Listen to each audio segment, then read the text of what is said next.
It's the 2023 Oscars, and we are live.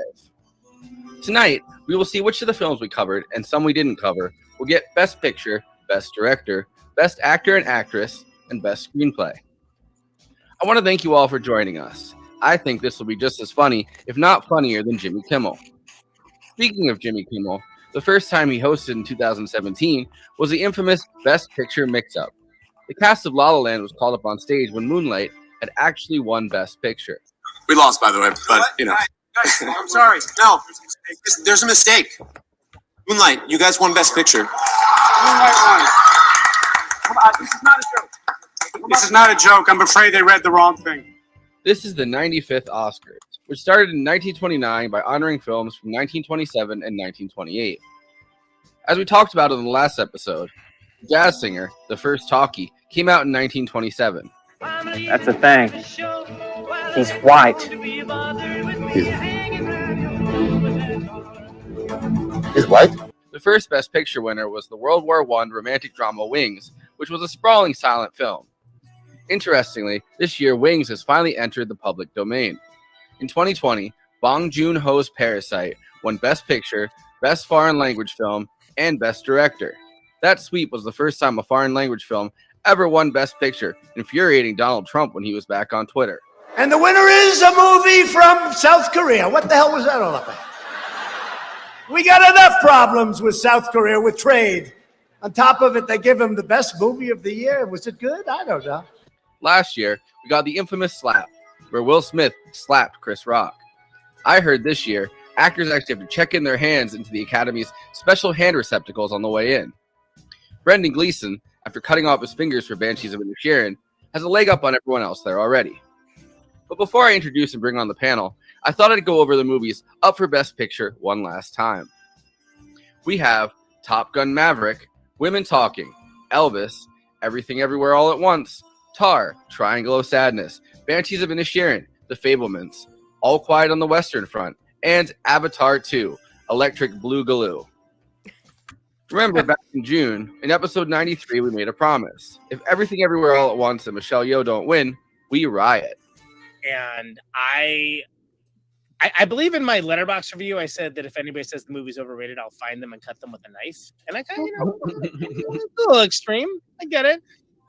For Best Actress, it seems to be a race between Michelle Yeoh, who's the first woman who identifies as Asian to be nominated, although other actresses who had hidden Asian ancestry have been nominated. Michelle Yeoh became the first Asian woman to win the SAG Award for Best Actress a couple weeks ago. And Cate Blanchett, who is nominated for playing Lydia Tarr. Blanchett has been nominated 8 times and won Best Supporting Actress for The Aviator and Best Actress for Blue Jasmine. Blanchett this year has won the BAFTA, Critics' Choice, and Drama Globe over Michelle Yeoh. Best Actress has been criticized as a category for being the whitest Oscar category. One non-white woman, Halle Berry, has won Best Actress in 95 years. Also nominated is Michelle Williams for The Fablemans and Andrea Riseborough for To Leslie, along with Ana de Armas for Blonde, making it the only nomination for that movie. In the Best Actor category, Austin Butler is nominated for playing Elvis and seems to be getting a ton of buzz. Bill Nighy is up for his swan song in the Kurosawa remake, Living. He ran it under the cold tap. Colin Farrell, my personal favorite for Banshees of Inisherin. Brendan Fraser makes his return for The Whale, and Paul Mescal for After Sun. Another big category is Best Director, where Spielberg and Martin McDonagh are facing off against Todd Field, who's writing and directing for Tar as his first in 16 years, and the Daniels, who are nominated as first-time directors. Another stacked category is Best Supporting Actor, where Banshees actors Brendan Gleeson and Barry Keoghan are facing off against each other. Brian Tyree Henry, Judd Hirsch for A Single Scene in The Fablemans, and Ke Huy Quan for Everything Everywhere All at Once. Ke Huy Quan won the Golden Globe earlier this year, and in an amazing tearful speech was able to thank both the Daniels and Steven Spielberg, who cast him in The Goonies and Temple of Doom as a child actor. Judd Hirsch was last nominated in this category, or any Oscars category, in 1981 for Ordinary People. The Best Supporting Actress category also has Angela Bassett for Wakanda Forever, Stephanie Hsu and Jamie Lee Curtis for Everything Everywhere All at Once, and Carrie Condon for Banshees of Inisherin. Well, those are the categories we are most closely following. I've definitely talked enough. I'm ready to bring in our own Movie Night Academy here. Tonight's show is dedicated to Arik Tresson, Andy's close friend, filmmaker, actor, and film distributor who tragically took his own life in 2019. He loved the Oscars, and we urge anyone who might be going through something similar to call the suicide hotline at 988 and speak to someone. Anyway, before I introduce the panel, let me say, please like this video and subscribe to the Movie Night Extravaganza YouTube channel. Also, we are now monetized, so if you have any pressing questions during this live show, send us a super chat. We are absolutely obligated by international law, human rights law, to answer it. We also have a Patreon, patreon.com/Movie Night Extra. All of our after parties are available on there forever. Okay, let me introduce the panel. Conan Neutron, co-host of Movie Night Extravaganza, host of Botanic Reversal, and frontman for Conan Neutron and the Secret Friends. Right now, Conan is working on Caterwaul 2023. Caterwaul Music Festival is going to be in Minneapolis from May 26th to 29th. Tickets are on sale now at caterwaul.org. Christina Oakes, when she's not dog sitting, you can find her streaming on Twitch at twitch.tv/cosmopolitics. You can find her on Twitter and Instagram at @cosmopolitics. Throw her some subs on Twitch. J. Andrew World, illustrator, book cover artist, comic designer, and artist for Give Them an Argument, co-host of Movie Night Extravaganza and Bad Takes. Lauren Chouinard is a writer and social media strategist who writes film reviews for Merry-Go-Round magazine and is on Letterboxd as Lonely Goatherd. KT Baldassaro is an actress, director, and writer who wrote and co-directed and also starred in Girl in the Basement, along with appearing in quite a few horror movies. I, of course, am your Academy Award-nominated host in a supporting role, Forrest Miller. Let's bring out those nominees. That's right. All right. Big panel. Welcome, everybody. Thanks, Katie. Thanks, Lauren, for joining us for this very special evening. I feel like our crisis manager should be further up if we actually have a crisis. Christina Oakes over there. The other one pushing for us to do this frankly insane thing that we're doing, and we'll continue to be doing. So yeah, yes. There And my mom's back there too. you go. Just in case. Hey, Forrest, Mom. Sometimes you might need a mom.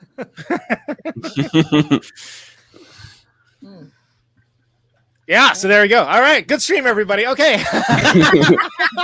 All right, so I got the Academy's Twitter account up, so on my laptop, so we should be good too. We also will be piping in the audio only when they are calling the winners. So only when the winners are being called is when we're going to be doing that. But yeah, I think this was a really great year for movies. Yeah, all in. I mean, there's a few that I was not as good as like 1939 or like 2004, but it's up there. Did anybody do one of those like the things where you guess all the winners or whatever?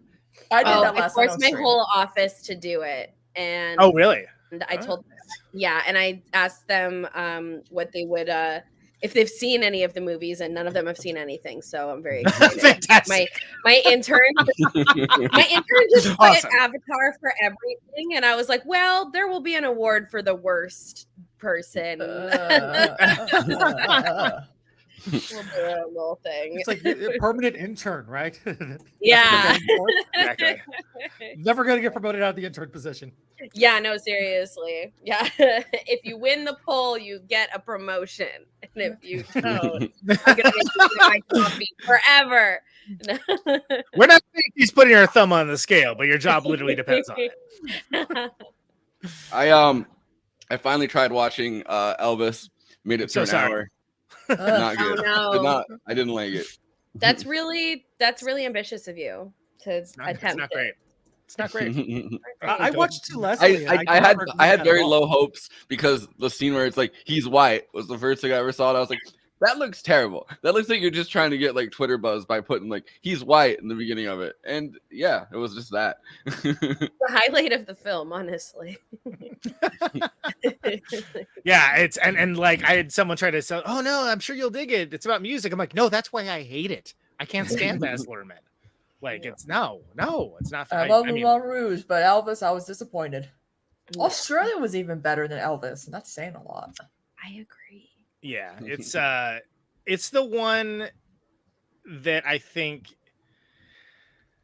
is the most like, yeah, really, like they really just want to give Baz Luhrmann an Oscar is what they really want to do, and like that's not gonna happen.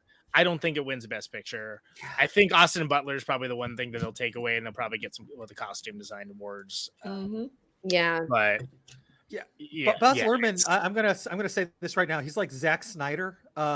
Great mise-en-scene, but the actual end product is not great. Look at that. KT had to leave because of my Zack Snyder reference. She was so upset you said the word Zack Snyder, she dropped from the stream. Yeah. Plot twist for Elvis, he's not white. Yeah, that's good. Yeah, that'd be good. That'd be good.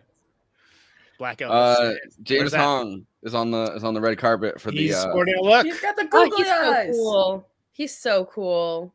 He's the best. I guess he was born 3 years before the first Oscars, and this is the first time he's actually been invited, which is crazy. He's been in so much stuff. He's been in like something like some crazy amount of movies, like several hundred, like 500 or something like that. Like classics too, not just like the weird shit he directed, which he's directed some weird shit. But we're not here to discuss that. He did googly eyes. That would be his subtitle if he was on this show. Has directed some weird shit. I really love him in Big Trouble Little China. So good. I think he's really good in that movie so much. That's that second one of the second picture there. That's he's doing the pose, right? Lopan, yeah. The Lopan pose. Thank you. I was totally yes. I know there's a band called it, and I couldn't think of it right now. Getting back to Elvis just for a second. Elvis and Sucker Punch are basically music videos at times. I agree. I think I called, and I didn't mean this as a compliment, Elvis the Instagram reel of biopics, and I feel pretty good about that. And it also just seemed like it was doing Dewey Cox. It was literally doing Dewey Cox doing a serious biopic. Yeah. You know what I'm actually looking forward to though?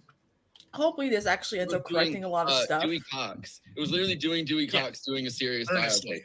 Yeah.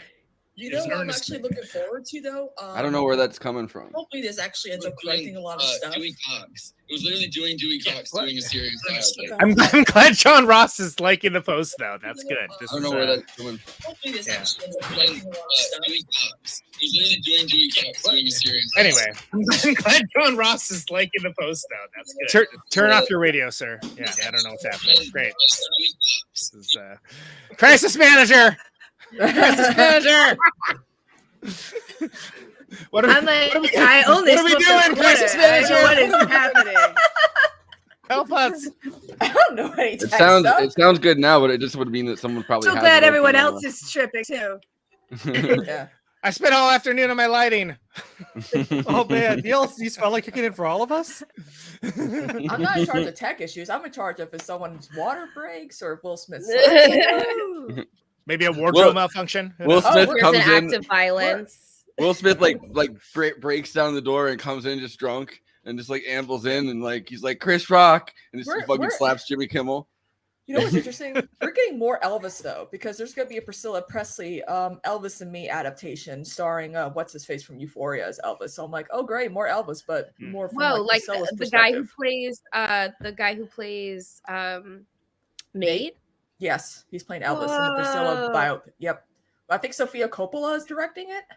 Oh, then it's gonna be Slay. I love Sofia Coppola. Yeah. As long as she hasn't tried to like show anything about the working class, I like her films. Bad sometimes. True. What's more working class than Elvis and his family? I mean, hey, like no shade thrown at all. Music movie, you always have that trope. It's hard to break. Yeah, absolutely. Where can these movies really go? Because they all have the same exact. I also know what happened to Elvis, so it's the Titanic sink. Indeed. Stop talking. I know. I'm so glad. I'm looking at this. I'm so glad we don't have to like listen to it. Okay. Oh, they're doing the Natu dance around Kimmel. Oh, now. thank God. All right. Is that all we're gonna get? Yeah. I mean, it's about all RRR got. Yeah. Hey, Real. All right, promo done. It took me like a minute there to find all the links. I was posting in people's Discord for self promo, so we should be good too. So exhausting. Speaking of Euphoria, Sydney Sweeney's biopic about whistleblower reality winner gets her a Best Actress nom, but not Best Picture. Are these predictions we're doing? Is that yeah? She's a problematic fave of mine. Sydney Sweeney. Yeah? Her whole family's all MAGA chuds, but like I'm like you're a girl with a 36D cup. So am I. We have this in common. We're bosom buddies. Exactly. Literally bosom buddies. Flavor Flav hopefully saying that he'll keep time for the acceptance speeches and he'll get to kick them out if they go over. So thank you, Flav. All right. Appreciate you always. Thank God. It's the Lord's work right there. Yeah, absolutely. Mm-hmm. It sucks that by the way, our breaking news thing every time gets flagged. Then let's not use it. I wish we could do like breaking news. Yeah. I'll have a little sound effect that goes with it. Yeah. The sound effect from All Quiet on the Western Front. Oh my God. Yeah. I still have the remix, but I can't get to it and have the stream go at the same time. So Jimmy Kimmel made a joke about Austin Butler's Elvis accent, and he came out with this banger. He was so convincing as Elvis, still is. I'm laughing. It's hilarious. This is what we're missing. This is what people are missing. Yes, exactly. Wow. Did he go to like PragerU to learn comedy? Wow, that's harsh. Okay, so it looks like animated feature film is up next. Yes. So that's what's coming up. Yep, that's the first one. Mm-hmm. I think this is Pinocchio's to lose. I got a lot of love from Marcel the Shell though. That was also astounding. I agree. Yo, Marcel on the red carpet looking like bomb as fuck. Like Marcel the Shell and some Louis Vuitton. Yeah, I don't know. What would a shell wear? No, yeah, because it has to be shoes, right? That's nothing else. It's like shoes or eyewear. You guys, has anybody seen Puss in Boots? Yes. I was gonna watch it today. I watched it the other day because I heard it was really good, but I was like, I still have low expectations. You guys, it's fabulous. I hear it's so good. It accurately portrays like a panic attack, like really. People were mad about that. People were like, really? Even the movie characters, you guys are going woke with Puss in Boots. He has anxiety now. They made Puss in Boots woke. KT, you might have missed it. They're doing an animated feature now, so we're going to be reading these off. Oscar goes to Guillermo del Toro's Pinocchio. All right. Yeah. I give it 4 Pinocchios. No wait. That's like the least surprising outcome here. Like it was feeded to it, but also best adaptation of Pinocchio, in my opinion. Yeah, I agree. Also, much better than the one that came earlier in the year. I couldn't. It's so good to know that this art form that we love so much, stop motion, is very much alive and well. The guy that is not GDT. I want to thank Shadow Machine and the crew up in Portland. I want to thank the Henson Company and Lisa Henson. I want to thank my beautiful wife, and Sebastian as well. And this man who was really the genesis of everything, including my drinking problem. Oh, wait, let's listen to GDT. Let's listen to GDT. Cinema. Animation is not a genre, and animation is ready to be taken to the next step. We are all ready for it. Please help us. Keep animation in the conversation. I would like to thank Netflix and Ted Sarandos for sustaining his faith in us to make this movie. And I want to dedicate this to the love of my life, my wife Kim, my kids, and my mom and pop. They're not here anymore, but they are here with me. And I'm your son, and I love you. Thank you. All right. GDT, everybody, and some other people are going to talk to you. But we I don't mean, do it. when it comes to the acting, we definitely, because next up is actor in a supporting role, which means key. Oh yeah, you're right. Yeah, for Got sure. a little, for sure. And then supporting actress is after that. I feel like, I mean, that seemed like a lock to me. It seemed like Pinocchio was a lock for that. Yeah, I feel like there's only like maybe 2 or 3 others. And I think Marcel was maybe could have challenged it if they had a better promotion. Yeah, absolutely. Yeah. I like that we're basically doing like what people do in like football and like, whatever, but we're talking about. Oh yeah, so they got their head in the game. Then by the way, 3 days ago, Everything Everywhere All at Once, past Return of the King is the most awarded movie ever. Whoa! Awesome! That Amazing. So hard. I think that was the SAG Awards that they ended up clinching that at. Yep. Who was the production house for Pinocchio? Because I feel like I should know this because I watched it. Yeah, they won the most awards at SAG than any single film ever. Whoa. That rocks so hard. It's not what do you call it? Pixar. I feel like Pixar is always a lock for animated film. Yeah, it usually is. I think Pinocchio, the distribution was, I mean, they worked with the Jim Henson Company, but it's obviously who distributed it? That making of doc that's also on Netflix is straight fire, by the way.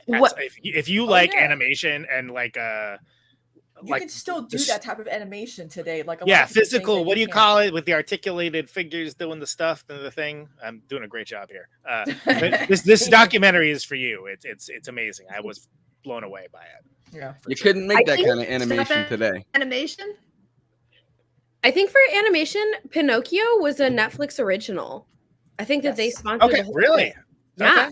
Okay. Which is really interesting. I liked what GDT had to say about how animation isn't a genre.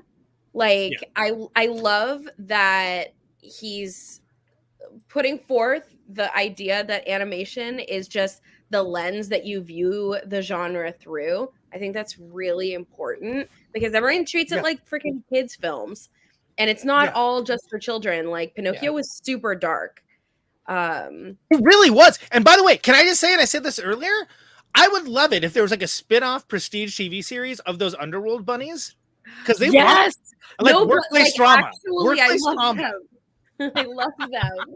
They were so good. And like they're so GDT. They're so Guillermo del Toro. I mean, like it's like could not be more Guillermo del Toro, right? I mean, I love it. But there should be a spin-off with them. It's just them like, sitting around in the office. When you're bringing some I wonder which awards Andrew Garfield and Florence Pugh are going to be presenting together. They are presenting together. That's right. Yeah. Mm-hmm. I'm like my two loves. Great. I was gonna say I'm like the most attractive presenters for the most attractive genre, best sound. I don't know. Exactly. I wish certainly heard some best sounds in "Don't Worry, Darling." If you know what I'm talking about. Yeah. I wish our boy Gilbert Godfrey was still alive to do best sound. I feel like that would be a very funny award for him. Oh my god, that would be so funny. Well, Forrest, you killed him. I know it was an accident though. Yeah, I forgot about that. Yeah. I mean, we got the Queen, so at least there's that. I know. Our moral position in the world can it evened out. I think in the end. Yes.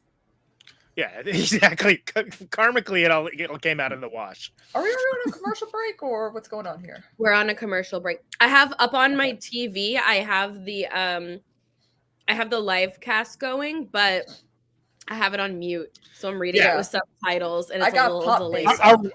Are we on commercial right now? We right? Are we? No. Yeah, we're on commercial. Now presented to you by. Yeah, I don't know. I mean, Twitch. I hear from people they were getting PragerU ads for us on Twitch. I'm like, wow. Do you not know your audience? No. Oh no. Oh Why? no. I like how, Conan, you're looking down so you can see the Oscars, and then Lauren's looking up so she can see the Oscars. Yeah, I know. It's like we're all looking in different directions. The Brady Bunch beginning or something, even more so. Oh my god! That's good. So how did the Brady Bunch get Skype before everybody else? Right? Zoom calls in the 70s, man. What's up with that? What's do you know what the next category is, Christina? This is I don't have this. It's actor in a supporting role. Actress. Oh, you mentioned that earlier. Yeah, okay. Yeah, and then actress in a supporting role. So we're gonna be getting Key, hopefully. Which we have graphics for that. Which I have been saying it wrong a lot. Wait, where did the graphics get sent? Oh, there's the graphics. Your email. I got them. I don't know what it got sent straight to the crisis manager. We got a graphics crisis. Boy, I've seen some flyers have a graphics crisis. Let me tell you. Hey, everybody, touring humor. Hey, oh. Your passion's graphic design, huh? Okay. All right, let me see the best way to do this. If there's because too I many figured you of just them, would upload them and just do it as like a whatchamacallit. I forgot what it's called. I do it every week for Ben, and now I can't remember what it's called. Oh, what's happening? Oh, nothing. They just made a joke about James Cameron, and I love when they roast him. Okay. Ironically, and I'm just as I can open the window into our production here, I can't hear it. I can only see it, which is funny. Get that closed caption going. Oh yeah, I guess I could do that. Huh? Oh yeah, what a great idea! Look, crisis manager working. There you go. There we go. Right. Changing my world. Earning her paycheck. Oh, they have Ariana DeBose. You guys, the funniest thing of my whole life happened last night. I went to a drag club, and somebody did a drag performance to Ariana DeBose's Angela Bassett did the thing. Whoa. It was a whole number. It was a whole production, and like the entire bar was singing the whole thing. And I was like, oh, I love gay culture. Oh my god. I get it. Angela Bassett did the thing. Oh man, I'm logged in as the band. Paula Davis, my woman king. The woman king, man. King. Oh my gosh. Okay, so yeah, Key's got this, but man. Yeah. So let's talk about the nominees. I should have this up. Jesus Christ. Yes. I want it. So we got this is supporting, right? Supporting. So we got Brendan Gleeson, Banshees of Inisherin. Great. Brian Tyree Henry, Causeway. Great. That's my favorite. Judd Hirsch and his cameo in The Fabelmans. Also great. The whole 5 seconds he was there, I loved it. Barry Keoghan? How do you say that? It's no. See now I can't. It's like Keoghan. Yeah. Barry, Keoghan. the guy from Banshees of Inisherin. Yeah. And then Kay, or as I was calling him before, Barry Irish as fuck. Barry Irish. Barry Irish. Yeah, Barry Irish. That's what I call him, kid. Isn't Barry Irish the Lucky Charms guy? This is a category where I would be stoked if any one of these nominees won. Like seriously, like, there's a strong case for all of them. We've talked about them all in previous episodes.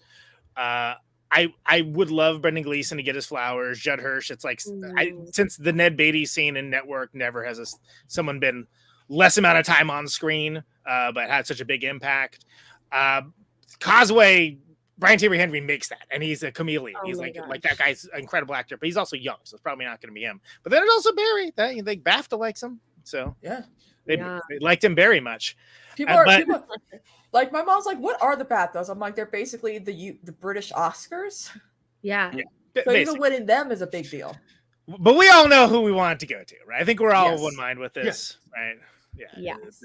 It's got to be Ke-Huy Quan. Hey, I just I can't wait for his speech. Like, I just love him so much. Like, as an actor, he has a story. He has a story person, too. Yeah, like just everything about him is just so like he is what I want all of Hollywood to be. Just like so happy to be there and just happy to like take on any opportunity. Oh shit! It happened. What? You spilled another drink? Did you get it? You won. Well, you should maybe wait until this. Like, we can put it on the stream. But okay, yeah. All right, there you go. Yeah, baby. Yeah. Now let's do some fucking time travel. Baby. I love him. Yeah, let's. Oh. And the Oscar goes to Ke-Huy Quan. Oh yeah, awesome. Yeah, we can keep it on screen now. That's awesome. That's. I have Hulk hands. I have Hulk hands. Everybody, look. I'm actually gonna cry. I'm like so happy for him. That might be the one that I wanted the most.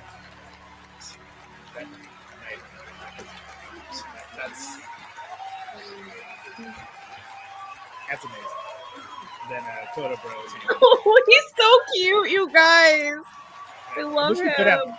Let's put the graphic. Yeah. Forrest, can you put the graphic up there? Oh yeah. There you go. Yeah. Thank you. My mom is 84 years old, and she's at home watching. Mom, I just won an Oscar. Oh.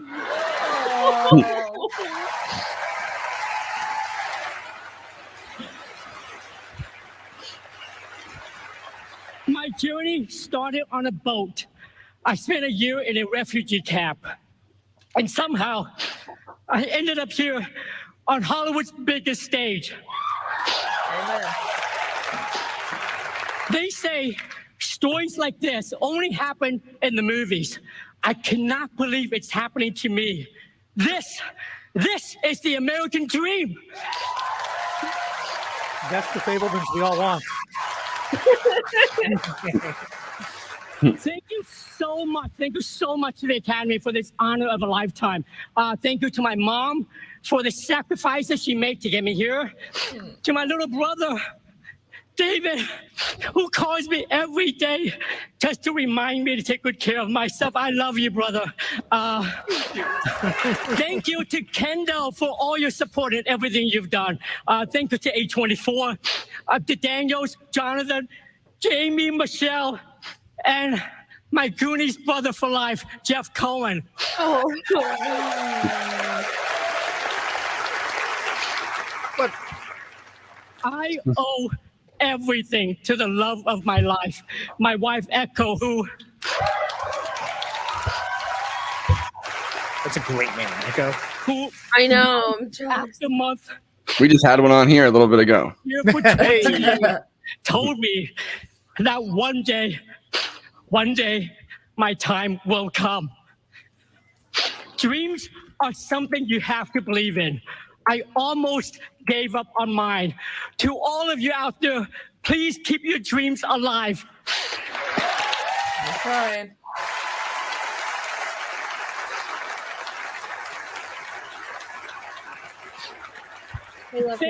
Thank you so much for welcoming me back. I love you. Thank you. Yeah. He's the best, man. He's the best. Y'all, I'm gonna be so weepy on this podcast.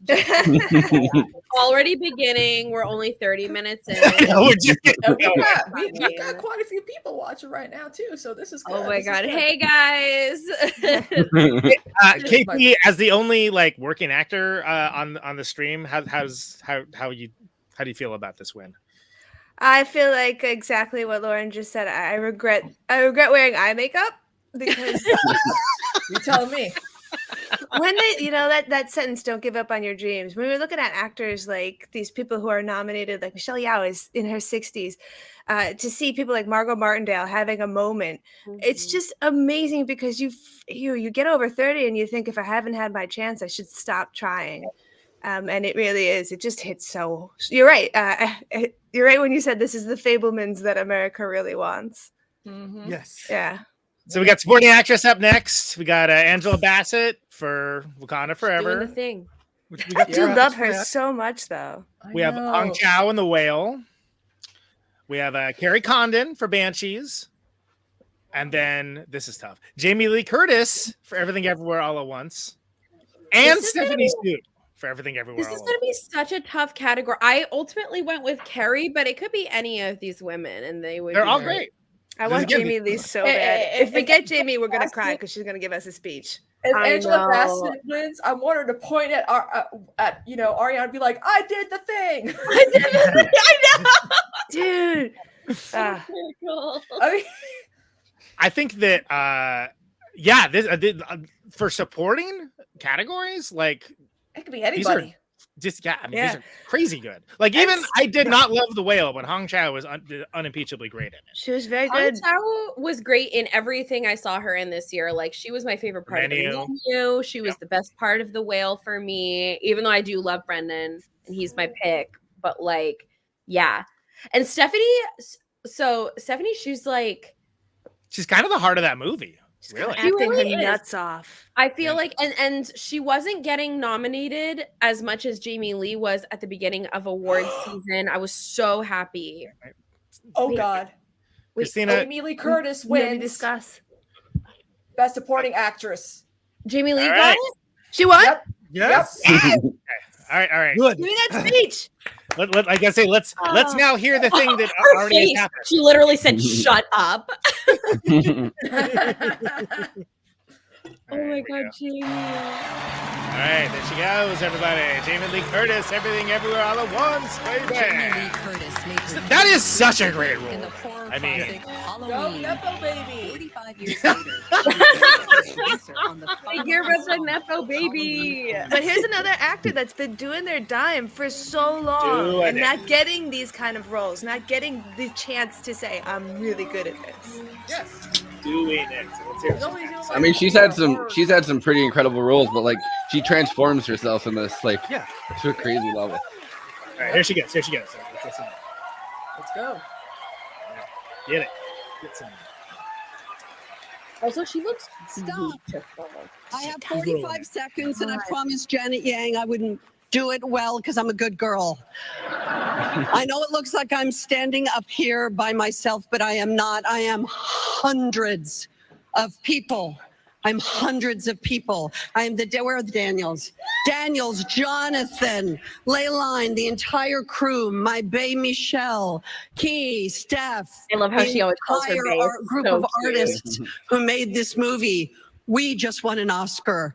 To my dream team, my agent Rick Kurtzman, Alan Wertheimer, Heidi Schaefer, Sean James, Grace Ahn, Jane Ross.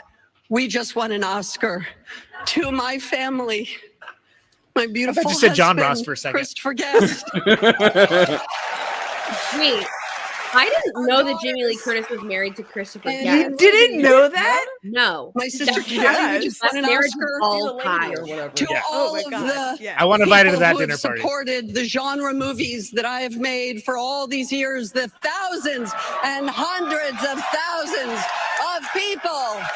We just won an Oscar together. Hell yeah. Hell yeah. If you need a pick me up, subscribe to Jamie Lee Curtis's And Instagram my or mother Facebook and my feed. father were both pure. nominated for Oscars Going in right different now. categories. I just won an Oscar.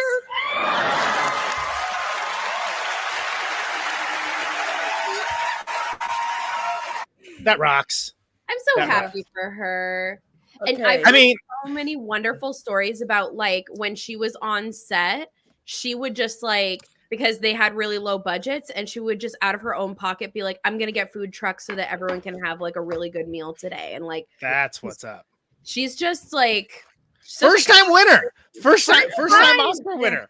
She's freaking 64. Also, it's the first time she's even been nominated, I guess. That's the thing, yeah. Nope. For, she, total, for True Lies. Jamie won an Oscar for no. Well, now she has. Yeah.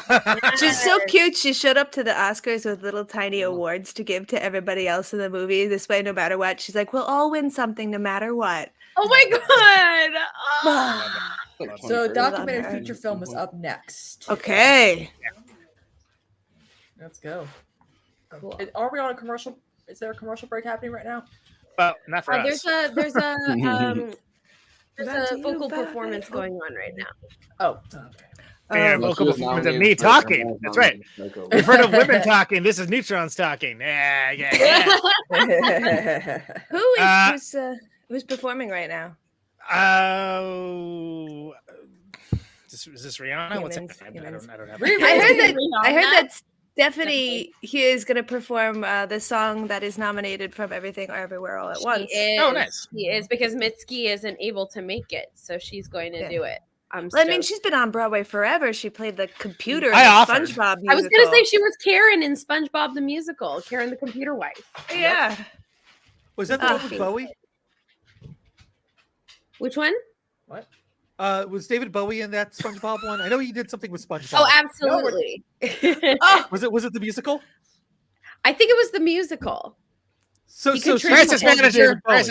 He contributed. We have a topic, crisis.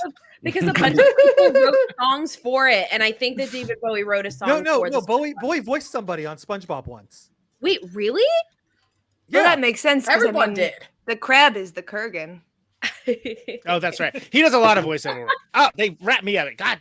Can I just say also, for a industry that does not value women after they reach a certain age, unless they are playing grandmothers and things like that.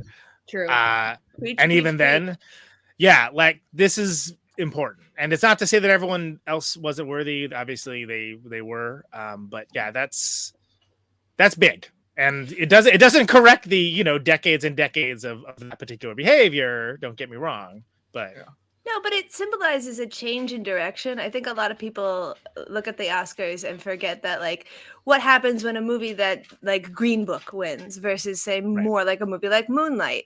It means that movies that get greenlit after that point are going to be more like the movie that won an award, and it becomes harder and harder to make other things. And that's my big complaint with Spielberg in a nutshell. Like, maybe something different for some time. Yeah. From Stevie in the chat, Jamie Lee Curtis made sure Michael Myers wasn't stabbing people in it. She's good like that. She's the set mom. Very, very dependably good comments from Stevie. Appreciate you. Wait, what's the next category? So documentary feature film. There you go. Anybody got hard feels on this one? I watched all of them, and they're all fabulous. Yeah. I was telling Forrest that the scene in Mulvaney where he like basically crank calls his assassin and tricks him into like on camera, like basically saying like all the assassination details it's worth watching that just for that alone. It was the most like just shocking thing I've ever seen in a documentary film ever. I actually wrote a review of Nalvani because I saw it at the Sundance Film Festival, and I wrote a review of it for Merry Go Round magazine, but we could not post it for fear that the Russian government would hack our website. You know that's real. You know that's who's real. trending on Twitter that hasn't won anything? Andrew Garfield. I know. How? What? He has reaction face. Yeah. Resting reaction face. For me, fire. So I'm a big old volcano nerd. I've got a here. I guess I'll put it on. Why not?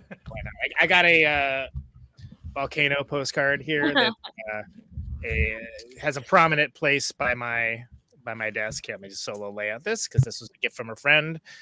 It's in the logo for my band. There's a small volcano. Why am I telling you this? Because I thought Fire of Love was incredible. So incredible. It's my pick to win tonight, I think. Mostly because, well, one, it was fabulous, and two, it had really excellent distribution. It was on Disney Plus. It got out early too. It got out a lot earlier than a bunch of the other docs. Yeah. And I did not know that Miranda July narrated it, or I would have watched it even sooner because I think she's the best. Oh, I love Miranda July. Absolutely. I love You and Me and Everyone We Know. I love Kajillionaire was great. Kajillionaire was so fun. Yeah. I so like I don't know why it freaking took me so long. Comrade Gumby wants the blunt to be passed, KT. You know, it's like one of my favorite documentaries in this category, and it's not going to win. Oh my god, I love it. my favorite movie in this category that has no fighting chance of winning, but it would be really cool if it did, is All That Breathes. If you get a chance to see that movie, it is honestly like that's the Indian falcon. Is it falcons? No, what is the birds, right? Yeah, it's they're called black kites. They're like they're like a endangered bird. Like that's kind of like a peregrine falcon. Kind of like that. It's like they're shaped like that. And they keep dying en masse because of the bad air quality in India. And these brothers like are not veterinarians. They're just like that's what these things look like. This is a black. It does look like a peregrine falcon. Yeah, right. The neighbor that I have across the street, he like helps take care of peregrine falcons for like the DEC or whatever. Mm-hmm. That's nuts. But yeah, I will say I have not seen that one, but I was going to watch it, and then I watched Snowfall instead. It honestly like really restored my faith in humanity, because these brothers, it's like they have like long factory jobs by day, and then like at night they're not veterinarians, they don't have medical training, they're just like they're bodybuilders, so they're like, we know a lot about tendons and how muscles work, so we think we can fix the birds, and they just do this like in their spare time. They are so humble. It rocks. And yeah, it's just like, it's such a cool documentary subject, because it's not this like, it's not as big and as epic as like a, you know, breaking news on Russia or a volcano exploding. It's just like these small everyday moments. And I think that that's what makes it so impactful. And it's not going to win, but everyone should go see it. It sounds awesome. I mean, like I've seen it. I'd be like, that looks really cool. And that was, That was, I was like, I'm gonna watch it, or I can watch another Michael. You guys want my thoughts on Triangle of Sadness? Yeah, sure. You had to skip that episode. The first act, I was like, what? You know, but then by the time they got to the cruise ship, I was like, okay. My favorite scene was the communism versus or socialism, communism versus capitalism debate. That was hilarious. That one. No, well, and so Slavs goes like a Russian capitalist and American communist. It happened in the midst of so much throw up and fucking shit. Yeah. Y'all, my fear of throwing up was fully triggered in that theater. I almost had Zlatko Buric, who plays Dimitri in that, and I've keep saying this over and over again, is in those Pusher movies, which are which if I had started with, I thought he looked familiar too.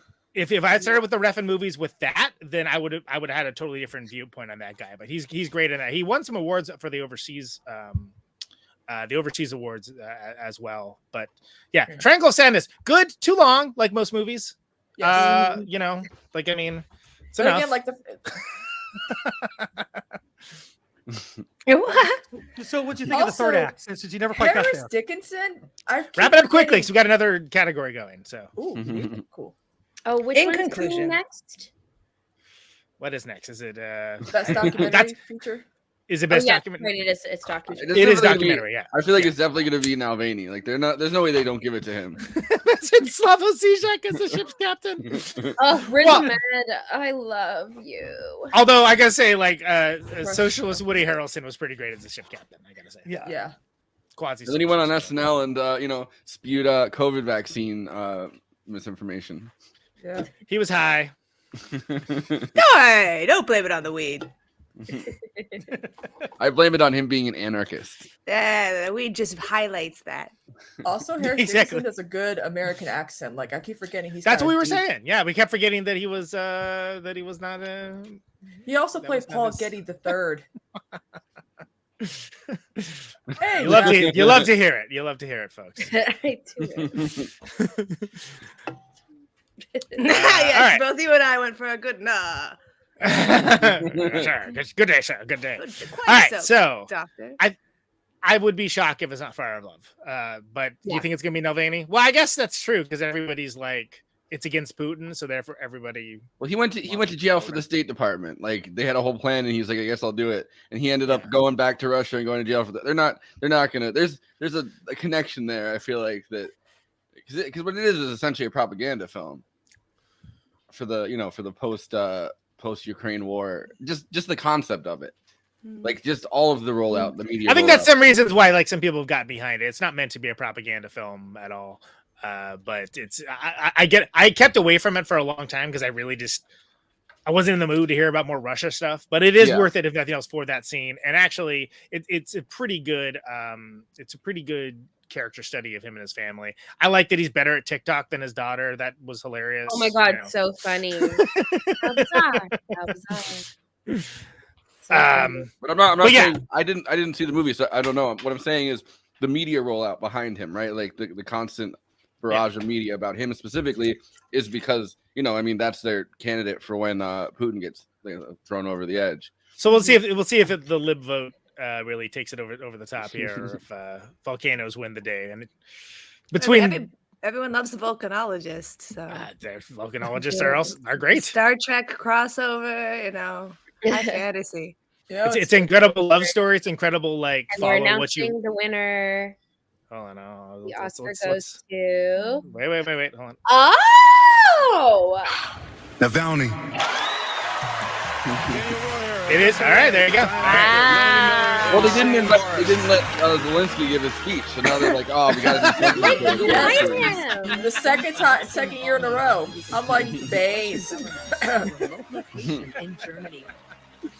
Oh, that's funny. I'm like, you're trying not to make the Oscars political. Why'd you gotta make it political? Wow. I thought it was good. I mean, I watched it. I literally watched it last night.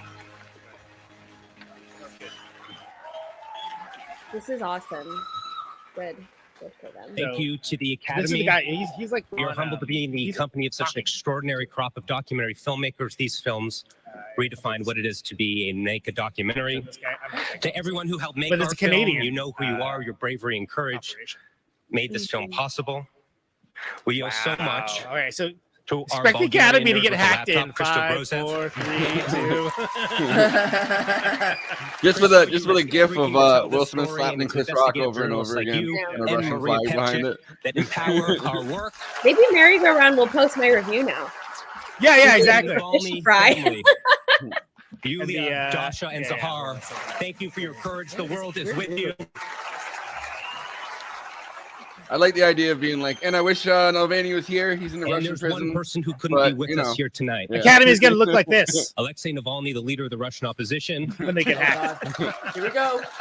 Remains in solitary confinement for what he calls, I want to make sure we get his words exactly right, Vladimir Putin's unjust war of aggression in Ukraine. I would like to dedicate this award to Navalny, to all political prisoners around the world. Alexei, the world has not forgotten your vital message to us all. We must not be afraid to oppose dictators and authoritarianism wherever it rears its head. I want to invite Yulia to say a few quick I love Yulia. remarks. Yulia? Oh yeah, she's right. His wife. Thank you, Daniel, and thank you to everybody here. My husband is in prison just for telling the truth. My husband She has some is pretty in fire prison outfits in that too. just for Outfits is like, defending democracy. Alexei, I am dreaming the day when you will be free and our country will be free. Stay strong, my love. Thank you. All right, here you go, everybody. Same. I mean, Yeah. I guess this winning is better than the letting Zelensky fucking give a speech, True. though. Yeah. Also, I think one- If those are your options, sure. live action short film is up next. Live action short? Live action short film. Okay. Did everyone go see those shorts? They were like limited release. I did not. Who I didn't had get a to few see and I them. watched? Yeah, I've only seen My Year of Dicks. That's the only short I saw this year. I can't That's wait on- for the Oscar like presenters to say "My Year of Dicks" uncensored on ABC. This is my 365 days of Richards. Live action short. Okay. You can say that you're calling someone fat in German because that's what the word dick means in German. So it's an Irish goodbye is one of them. I value. Le pupille. I Le like that pupille. one. Yeah, le pupille. I think it's Italian, but I'm saying it in a French accent for some reason. Night Ride. They're finally going to give Kid his flowers. Yes. The Red Suitcase. I don't have. Seen any of these. Oh, okay. The Irish Sorry. goodbye. The Irish Yeah. goodbye. Irish Yeah, goodbye. that's wasn't that Irish goodbye. Tom Yep. Berkeley It's too late voiced on the Prince end. Harry's thoughts in a TV documentary. I don't Tales know from this. Belfast, the filming location Tom of an Berkeley Irish and Ross goodbye. White. so this is the Banshees of Inisherin? The Irish goodbye? Can't believe they're letting the Irish in. Well, that is the ultimate Irish goodbye. Kind of, yeah. Yeah. It's doubly hilarious because I'm Scottish. Thank you. Oh boy. And we all know about my grandmother. Dearie me. Thank you so much to the Academy for this incredible, incredible honor. Thank you to our fellow nominees, all the nominees for your work. Your work, it inspires us so very, very much. Thank you to everybody back home in Northern Ireland who helped us make this film. We wish we had the time to list you all here, but you know who you are. There's something very important we'd like to speak about as well. This award is actually the second most important thing about today because it's this man's birthday. He's out here in Hollywood wearing a leopard print suit jacket. We'd love to use the rest of our time up here to sing for James. Happy birthday.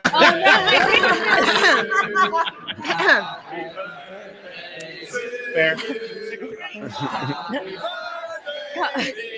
I can't hear it. So you Colin don't getting listen. really into it though was adorable. Oh yeah. I think anyone that has their birthday on a award show should have a bunch of like dudes come up with like accents and sing happy birthday to them. Okay. Oh, like at a restaurant or something. Best cinematography is up next. All right. Ooh. So who do we got? Cinematography. What did I say for this one? I think I gave it to All Quiet. I believe that's right. We should have maybe kept track of that. I don't know. That's a bad idea. I did not, even though I locked in my answers on the after party, I did not pick them. Oh my god. To be fair, you were locking in when people were drinking. Dude, so you get if Elvis wins, oh lord. All right, so here we go. So cinematography, All Quiet on the Western Front, Bardo, False Chronicle of a Handful of Truths, aka the movie Zach Marsh hates a lot, Elvis, Empire of Light, which is the Deacons one, and Tar. I think it's going to be All Quiet on the Western. That was the one major thing it had going. Elvis for would be itself. the upset. The freaking tank shot from the trench. Yeah. The tank and Tar did not hold up to the one in All Quiet. And Deacons has had so many of wins, and he's so it's great. like lesser deacons too, right? It's like lesser deacons, children of a lesser deacons. Yeah. And then after cinematography will be makeup and hairstyling. Oh yeah. Okay. If they do give it to All Quiet on the Western Front, though, they just had Irish people. They had like Mulvaney's wife like give a speech like if Trump is watching right now, he's like, what is this? This is every country but the U.S. We don't give awards to U.S. films anymore. Emo Dragon saying I did the Vanity Fair ballot and I voted for Everything Everywhere All at Once for like That's everything. fair.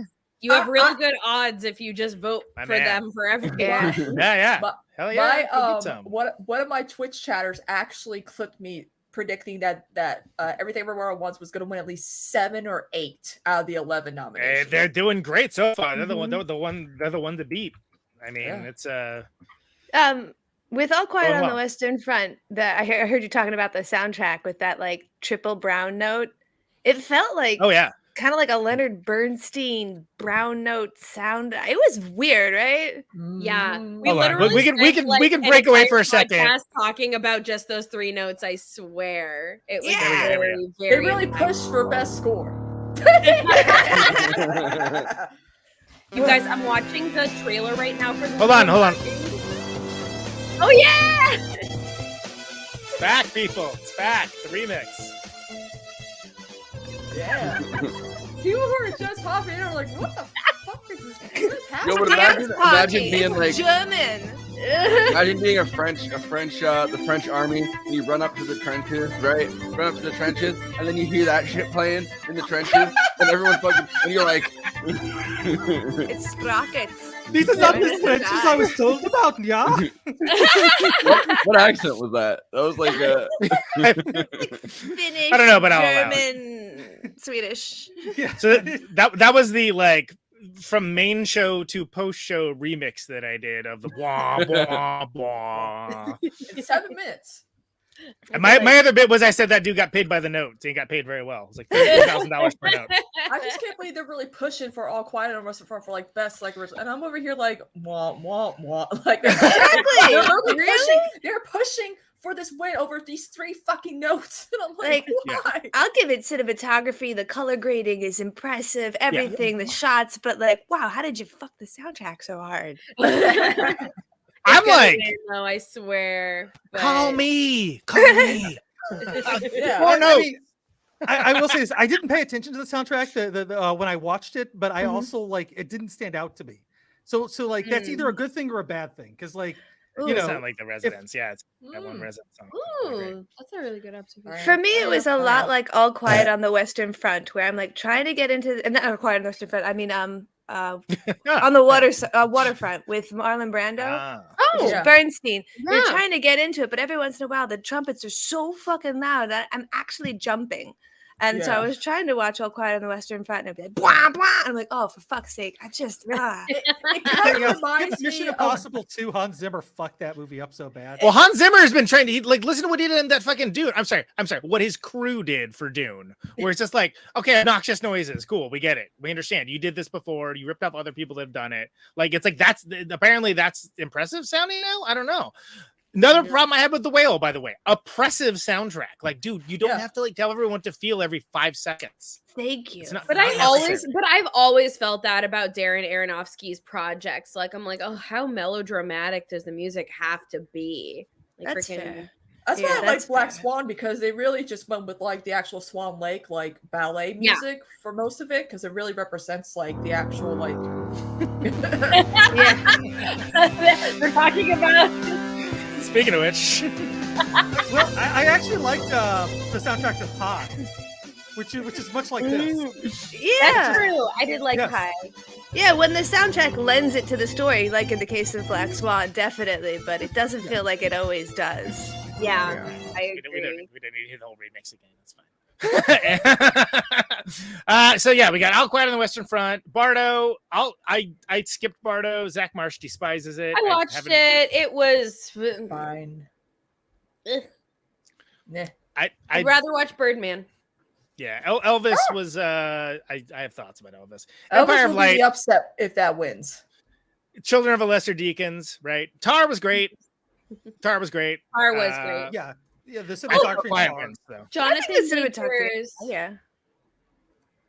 I love Jonathan Majors so much. Well, it's Michael B. Jordan and Jonathan Majors. Huh? People are acting though like Jonathan Majors of course. was so new, and he's like not like Last Man in San Francisco was. But he's having his moment, so which is great. I know, like he absolutely deserves it.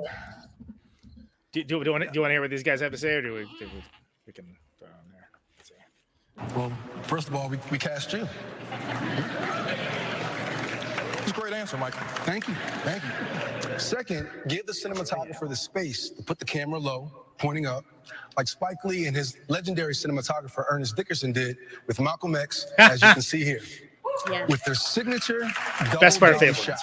Cinematographers find new ways to push the limits of film and storytelling each year. It's not. Back in the day, director Orson Welles and his cinematographer Greg Toland had to be innovative. because they were using a camera like this. Orson Welles. Oh, that's a beast.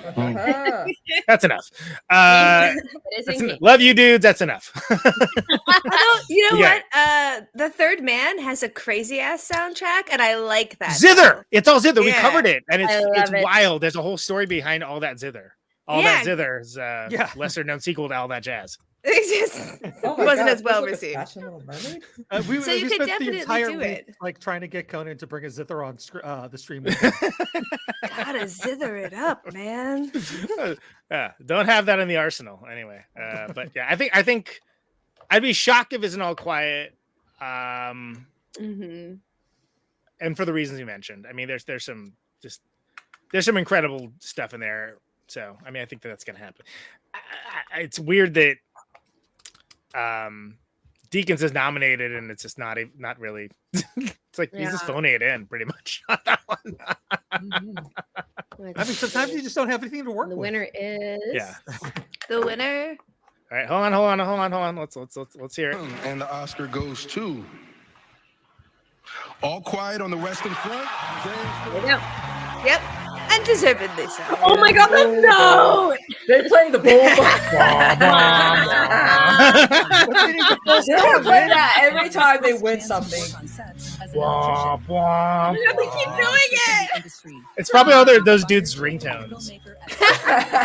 I wish it was All Quiet. I'm hearing this freaking thing in my sleep. I'm going Nothing to quiet defend my about ringtone this. for when my boss calls me. Not so quiet on the Western Front, as it all turns out. I will admit I did a very cheap joke. Once they got to the point in the movie where they say we're on the Western Front, But I feel like it the is. next line I went, "Shut up! It's quiet." Thank Cheap you so jokes. much. Cheap jokes. Thank you for everything. And my fellow nominees, your work is just outstanding. And We don't have inspires this me. one. And We don't just have thank that you draft. for everything. My entire crew That's who made this happen for me and made me look better than I am. We're the broadcast is my going to be a little bit darling ahead of the stream. Legally, that's the way we can do it. when I was said I want to 10-second delay or something. to the circus, join the circus. 10 seconds matters to you with that the film much. industry. That's why I'm able to like They announce these believed in winners me, and faster thank you. than the feed. And If my- 10 seconds matters to you that much, you wouldn't watch all these movies that are 1,000 hours long, would you? Oh my god! just True. yeah, You know, pushed shout me- out to pushed me Banshees and for pushed actually me. being like a And reasonable length. Edward Berger. I know. They should win Best Picture just for that alone. Yeah. Okay, makeup and Just hairstyling. thank you so much. Are you playing this dude off? What happened? Thank you. Yeah. From the bottom of my heart. Wait, I can play him off. That's enough, man. Yeah. There it is. All right. So what's up next, Christina? Makeup. Makeup hairstyling. and hair. Makeup and Best hair. hairstyling and best makeup and hairstyling. And we Which, got Everything Everywhere did think not I get gave- nominated in this category, right? I'm surprised by Elvis. that. This is gonna be Elvis's probably, or the whale. But Elvis doesn't have a freaking bagel on his head. There's a lot of hair Yeah. and makeup, and I mean, I don't know. So we got All Quiet. We got the Batman. Batman. The Batman. The Batman. Wakanda Forever. Which, Elvis. frankly, pretty good stuff there. Elvis, as mentioned, and then The Whale, which is basically like Fat Suit. Okay. Yeah, if you I want to give gave it to it- the fat suit. I gave it to All Quiet on the Western Front because Best mud. Best mud. Best mud in a serious motion picture. Yeah. You know how hard it There you is to do continuity with mud? It's Good. exactly. That's a good point. Yeah, I they mean, kept it. Remember when Suicide Squad won best hairstyling and makeup? Oh yeah, you mean no, I went into a fugue Oscar-winning state. movie Suicide Squad? I do remember that. Yeah. Total fugue state. Don't know what you're talking about. Yeah. Yeah. I'm trying to forget. Let me tell you. It tickles me that Suicide Squad and Bone Thugs and Harmony both have Oscars, and Amy Adams doesn't. Still, Right? Bone Thugs have an Oscar for what? Michelle Williams is one Oscar nomination away from being Amy Adams. Oh my That's god. Okay, so there's the musical. They're doing This Is a Life now. We got Stephanie Sue and with David Byrne. Oh yeah, David- oh, yeah, that's yeah. right. Forgot The about that. guy. All right. Oh my god, he has the hot dog hands. Does he have the hot dog fingers? He has the hot dog fingers. That rocks. You know, you could buy those. I gotta get myself. I know. I got. Hell yeah, that's what's up. He's got the hot dog fingers. That's awesome. It's so David Burns. Stephanie looks so dope. That dress is fucking slay. She's amazing. Did you see her poker face recently? She was in the second to last episode this season. No, I haven't seen that one yet. I'm like 3 behind. Kills it. The last one I saw was the Phil Tippett, the Nick Nolte Phil Tippett. Okay. You guys, this performance is incredible. They've got a giant Rakakuni statue with like laser eyes, and they're break dancing.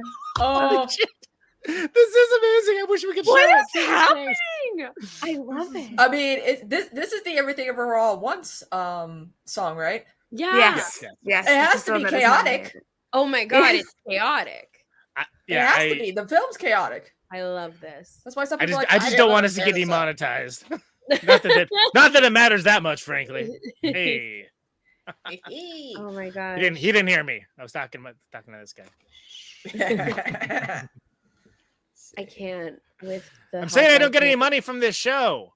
He doesn't either. That's what makes that funny. Yeah. I think appreciable. Yeah, this is a pretty over the top. We got the everything bagel in the back, and it's rotating. Got some googly eyes, perhaps. Yeah. Did you ever see that Saturday Night Live sketch with Christopher Walken about googly eyes? No. The googly eyes. Yes, googly eyes. My eyes, they're so googly. They're Google. He's just like, I'm always afraid the plants are gonna reach out and kill me, and I can't look them in their eyes, so I put googly eyes on them because the eyes are the windows to your face. Oh yeah, I see that. Yeah, They're actually the nipples of the face. That was it's the nipples of the face. Is that what it is? Yeah, the eyes and the nipples of the face. Yeah, I'm not gonna let that drop. Okay. What do we? Oh, makeup and hairstyling. Okay. Who's gonna win on this? I think they give it to Elvis. I think so too, Yeah, but I'm thinking gonna as well. best Maybe mud. Wakanda. Sticking to it. Best mud in a serious motion Sticking picture. to best mud. It's really hard to keep that level of continuity. It gets cakey. It just flakes off. Yeah. I don't want the whale to win because that would be rewarding fat suits. Yeah. That's really more costume than makeup. It's a little makeup. That's though, isn't it? true. Yeah. That's a good point. That'll And count. also, You know that better was than me. that was like the big controversy surrounding like the film was like, oh, Brendan Fraser, sure he's a bit he's more on the heavier side, but they had to give the heavy dude a fat suit to wear, and I'm like, Yeah. Well, Better he's than gonna him win an putting on the Oscar, weight, 'cause so that's not who hard. cares? He should have risked his health and put on the weight. Yeah. Jared Leto. Christian Bale. That's We didn't like the machinist because they CGI'd the weight off. Yeah, exactly. Yeah. Jesus Yeah. Christ. Him in that movie, like, oh my god. And then going from that to Vice. Yeah. Exactly. With Batman in between. Oh my Be- God.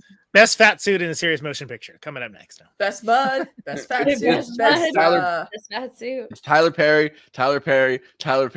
Brendan Yeah. Fraser. Tyler Perry. Shallow Hal. No. Shallow Hal. Holy crap.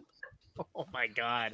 The Oscar award winning. I think I blocked that movie from my Yeah, the memory. Oscar. Jesus the H. Christ. Oscar-winning Shallow Hal.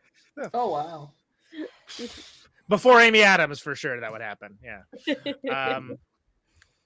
Did they give it to the Batman? Is that the movie they were making fun of when they did the Tropic Thunder thing with Jack Black and those like he's like a whole family that was like the Tyler Perry kind of family, but he was like a white redneck family. Yeah. At the beginning of Tropic Thunder. I think they were more making fun of like the Eddie Murphy Clumps movie. Yeah. Yeah. Also, It's an entirely different fat shaming movie. after makeup and Love the hairstyling is scene. costume design, by the way. Oh, I have Elvis for that for sure. Yeah, I that's just probably gonna be checked. Elvis. Shallow Hal did get nominated for 3 things. Shallow Hal did indeed get a Are you gal. kidding? for Teen Choice Awards in 2002. Teen Choice, yeah. Who gave them the right to vote? Yeah. I can't vote. Oh my god. Oh my god. But they didn't win anything, so you know There you go. the Thank teens God. voted well. Wait, there's an ad for a show that's on here that has Johnny Knoxville, Eric Andre, and Gabri Sidbey, and it's a prank Wow. show. Which one of these things is not like the other? That's a Yeah, I'm like, okay. what? Prank panel. Oh, I hate I just watched a Johnny Knoxville movie with Jackie Chan where Jackie Chan sings Adele. What movie? Yeah, that definitely sounds like a movie you'd watch, Andy. Andrew World, everybody. What It's movie called is this? Skip Because I need Trace. it. It's called Skip Trace. It's not great, but Jackie Chan sings "Rolling in the Deep" That with a bunch of sounds Mongolians. great to me. Best part of the movie, honestly. Oh my god. Okay. He always wanted to be a country musician. Yeah, you ever heard him sing Elvis? Yeah, like that's the Elvis we wanted to see. Is Jackie Chan? As Elvis. Jackie Chan, hell yeah. Hey, He couldn't be in everything everywhere all at once, so he decided Jackie to be Chan Elvis. could totally play Elvis. I mean, they got like people are outraged that a black woman's playing Anne Boleyn in like a Henry VIII like thriller, and it's like it's not a historically accurate. It's literally a fictional portrayal, so it doesn't matter what the race is. Yeah, it's like being mad about Steven Spielberg having a girlfriend in a movie. It's like which apparently some of his childhood bros, were really mad about. We're like, well, actually, no one would date him. That is the chronic anachronism. Actually, it's like, wow, really? That's a thing? You just okay, all right, yeah, sure. God, I'm so sticky. But, all right, best mud. All right. All right, oh no, we're talking back about now. Okay. Not on this podcast. God damn it. I was trying to do a topic crisis, and I had a graphic for it, but couldn't find it. So Best mud on a supporting actor. Exactly. Did Everything Everywhere All at Once get nominated for costumes either? It got nominated for costumes, not makeup. I think if I remember Not makeup. correctly. Okay, because costumes are substantial. Yeah. Yes. Yeah, for sure. Yeah. 100%. Hot dog fingers Eh. alone. Yes. Yeah. Exactly.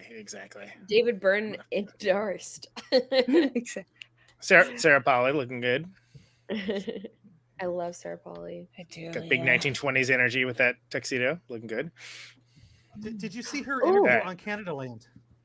Jennifer Connelly. Everyone shut up. Yeah, I was watching him with and Samuel Jackson. Better? As we've seen tonight, every artistic contribution is vital to the process of making a movie. As actors, we work very closely with hair and makeup teams. There are friends. There are therapists. In fact, Jennifer and I have had the pleasure of being personally transformed by professional several of the actors nominees, reading lines. But we wish them all good luck, even the ones we haven't worked with, because remind myself we that. may end up in your chairs too. The astonishing work that these artists have accomplished this year display their profound skill and technical expertise. These films wouldn't be the same without them. And we can thank these gifted collaborators for always helping. Yeah. We get it. We don't need to miss this. Just get to the part where you read it off, and then we'll put that on. I found what I was looking for. By the way,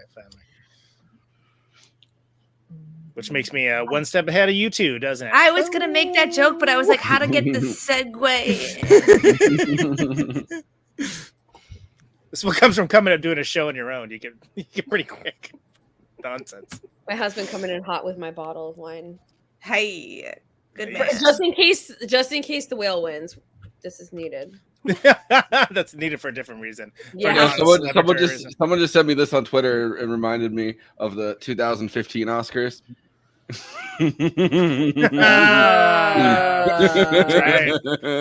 Here we go. Oh, here we go. The whale. Okay, drink. Oh.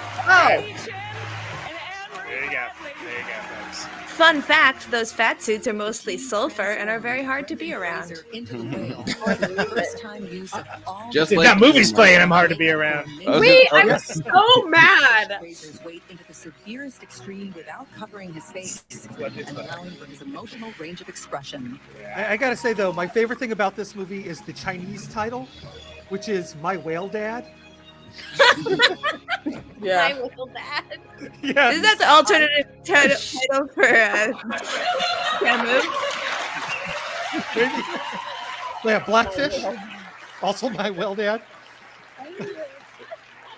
No, First, I want to thought about making that. I really hate the scraping that they We'd have like to right thank here. the amazing makeup artists that worked with us to create the Not character of good. Charlie. So Kathy C, Chris Gallagher, Michelle Bougie in the shop, the entire makeup team, That movie, our director Darren Aronofsky, who pushed us to new heights. Thank you. I was gonna try to keep it celebratory, but that start becoming difficult if this is how the evening turns. Well, this is interesting because the question is, do you value the makeup done on one single actor more than all of the makeup they had to do on All Quiet on the Western Front? Yeah, thank you, Darren. Apparently they do. Yeah, but the answer to that is yes. Yes, especially if it's done on someone who's very in at the moment. True. Oh my goodness. What do we got coming up next, Christina? We have best costume design. Best costume design. All right, so this is It's probably gonna be Elvis, right? Everything, everywhere, all at once. So Everything Everywhere All at Once, Elvis, Wakanda Forever, Babylon, and Mrs. Harris Goes to Paris, which is the only one I haven't seen. I would be shocked if Oh, Babylon it's actually won. delightful. It's so It looks sweet. it. It's I so want to see it. costumes, It looks though. like, but like none of them have bagel hair except for Everything Everywhere. So The quantity of that's costumes the that they standard had. right there. Can I say that Bjork outfit that Stephanie has on it? It was like that should win it alone, as far as I'm concerned. Yeah, there's cool costumes in it, but I don't know. I just feel like they're gonna give these smaller awards out to like shows that or movies that they haven't. So do do you think this is where Babylon's gonna get it, or do you think it's gonna be Elvis? These are the consolatory prizes. It might be It's it might either be Babylon Babylon or just because Elvis. they just wanna reward Damien Chazelle. They're like, sorry, bud, you didn't get any of the actual good ones, but They do have Again, a history Babylon of, is failed Oscar bait. of liking more historical piece for costume wins than say extravagant fantasy pieces. Yeah, although Harley Quinn could hang out with Black Red Panther. Red. Incomparable Barbie. As Fergie says, it's the stuff that dreams are made of. See, that's My babe. Be my guest. Christina's spirit animal. Yes. That's terrible. Imagine she knows Babylon. Avatar. It's Christina's Avatar. Everything Margot Robbie is. Say it once, Sam. For all time's sake. Save the bit. I'm looking for someone to share an adventure. So this is costumes, right? That's what we're on. I'm losing track of the order. Don't worry, I got you. I got you. You've got me. Who's got you? Oh yeah, there's another Mark. It's built into the foundation of who Yeah, I mean, biased. I think it should be Everything Ever All at Once. I think they give it to Babylon. And I think you're right, Forrest. I think it's going to be like, stories yeah, we can. that have inspired. Yeah, it's just your Austin Powers. Yes, they just threw in Austin Powers for some fucking reason.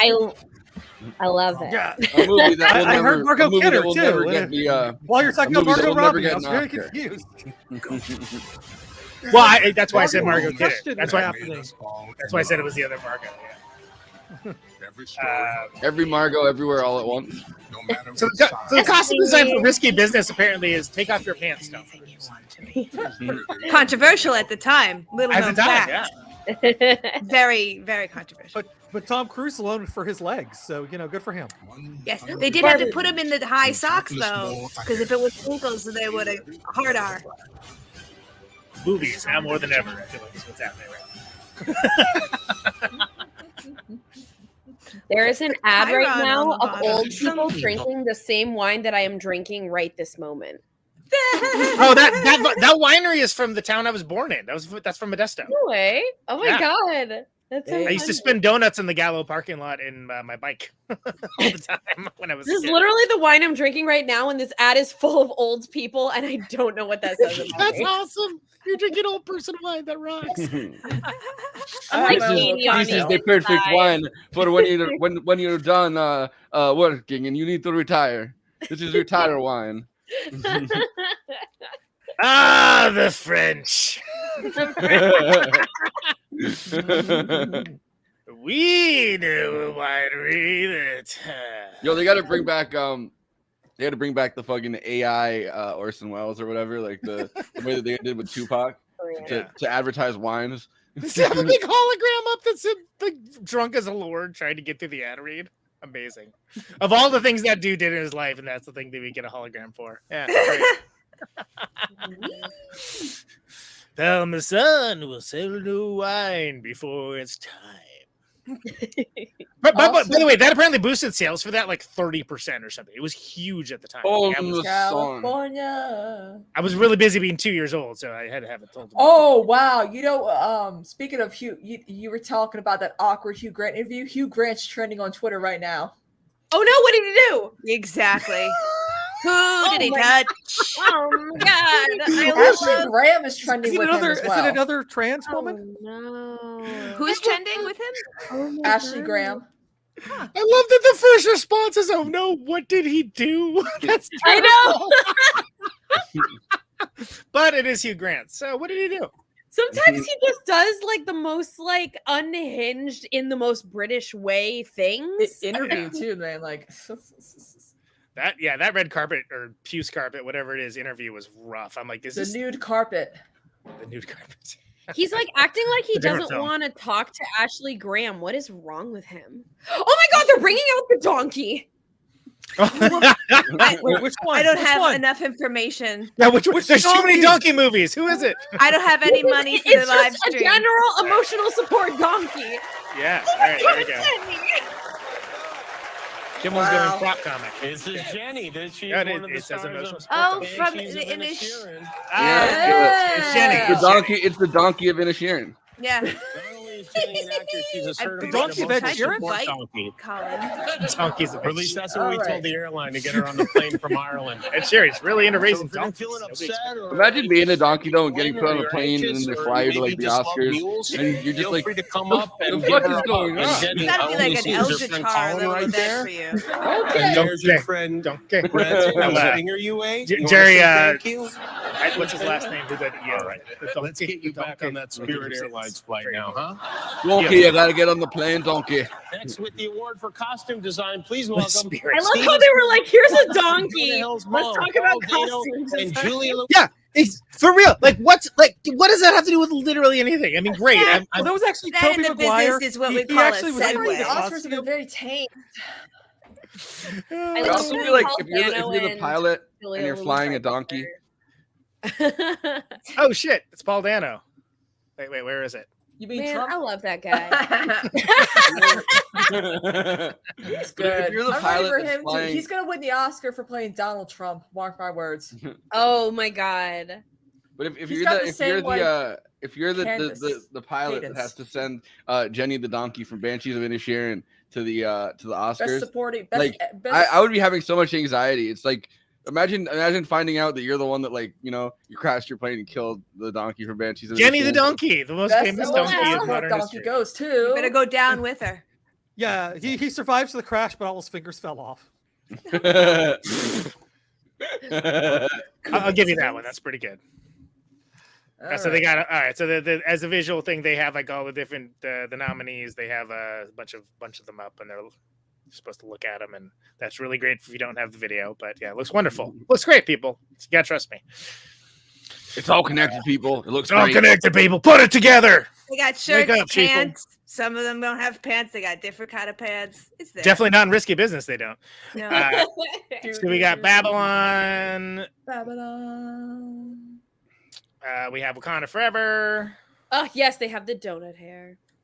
We have Elvis. Everything Everywhere All at Once just really have the most stunning costumes. And it's hard to do something like that erratically irreverent without it seeming off. It's like if you try and do Monty Python's humor, it's like capturing lightning. It's impossible.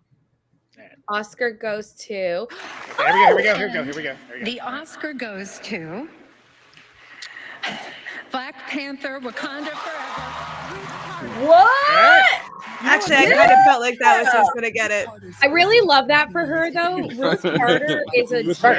Yeah, Ruth And Carter's those very good. costumes are very thoughtful. Like that is they forever. stepped it up from the first movie. Yo, they really really leveled up with now Nancy Pelosi doesn't even have to wear the dashiki. They have a whole new costume. It's different from the first one. Okay, Fun the best fact- international film is coming up next. Best international. Let's Oh, hear- West let's hear- Side is let's hear- also on Fact that. that Ruth Let's- Carter. let's- Ruth Carter. Let's hear what Ruth Carter's got to say real Nice quick. to see you Oh yeah, again. let's listen to Ruth first. Thank you to the Academy for recognizing the superhero that is a Black woman. She endures, she loves, she overcomes. She is every woman in this film. She is my mother. This past week, Mabel Carter became an ancestor. This film prepared me for this moment. Chadwick, please take care of Mom. Ryan Coogler, Nate Moore, thank you both for your vision. Together, we are reshaping how culture is represented.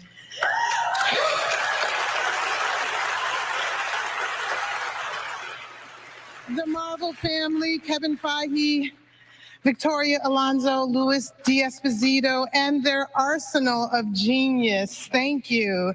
I share this with many dedicated artists whose hands and hearts helped manifest the costumes of Wakanda and Tolakan. This is for my mother. She was 101. Nice. Fun fact, Ruth Carter makes history once again with her second win for Best Costume Design. She is now the first Black woman to win multiple Oscars in any category. That's awesome. No, So, wow. and another fun fact about Ruth Carter. So Ruth Carter's publicist was my mentee in college. What? So Nice. she's really good at her job. She's really, really good at her job. And yeah, Ruth Carter is an absolute gem. She's so talented. Did she win for Black Panther last time as well? Yes, she did. Yes. Excellent. Well, that one also rocked. So Yeah. All right, what's coming Oh up? my gosh. International feature film, documentary short film, and animated short film. Yeah, 'cause So I had, international. one of our rundowns, I mentioned how great the costumes were in Black Panther, and everybody was just like, "What?" I remember that on this show? Yeah, I don't think I'd seen it yet.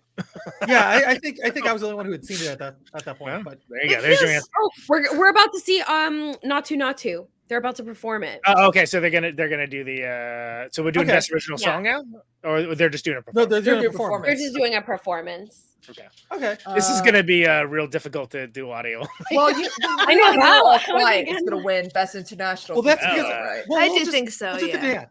We'll do the dance, Conan. All right. I think it's kind of low key racist that this is the only thing RR got. I know. Same.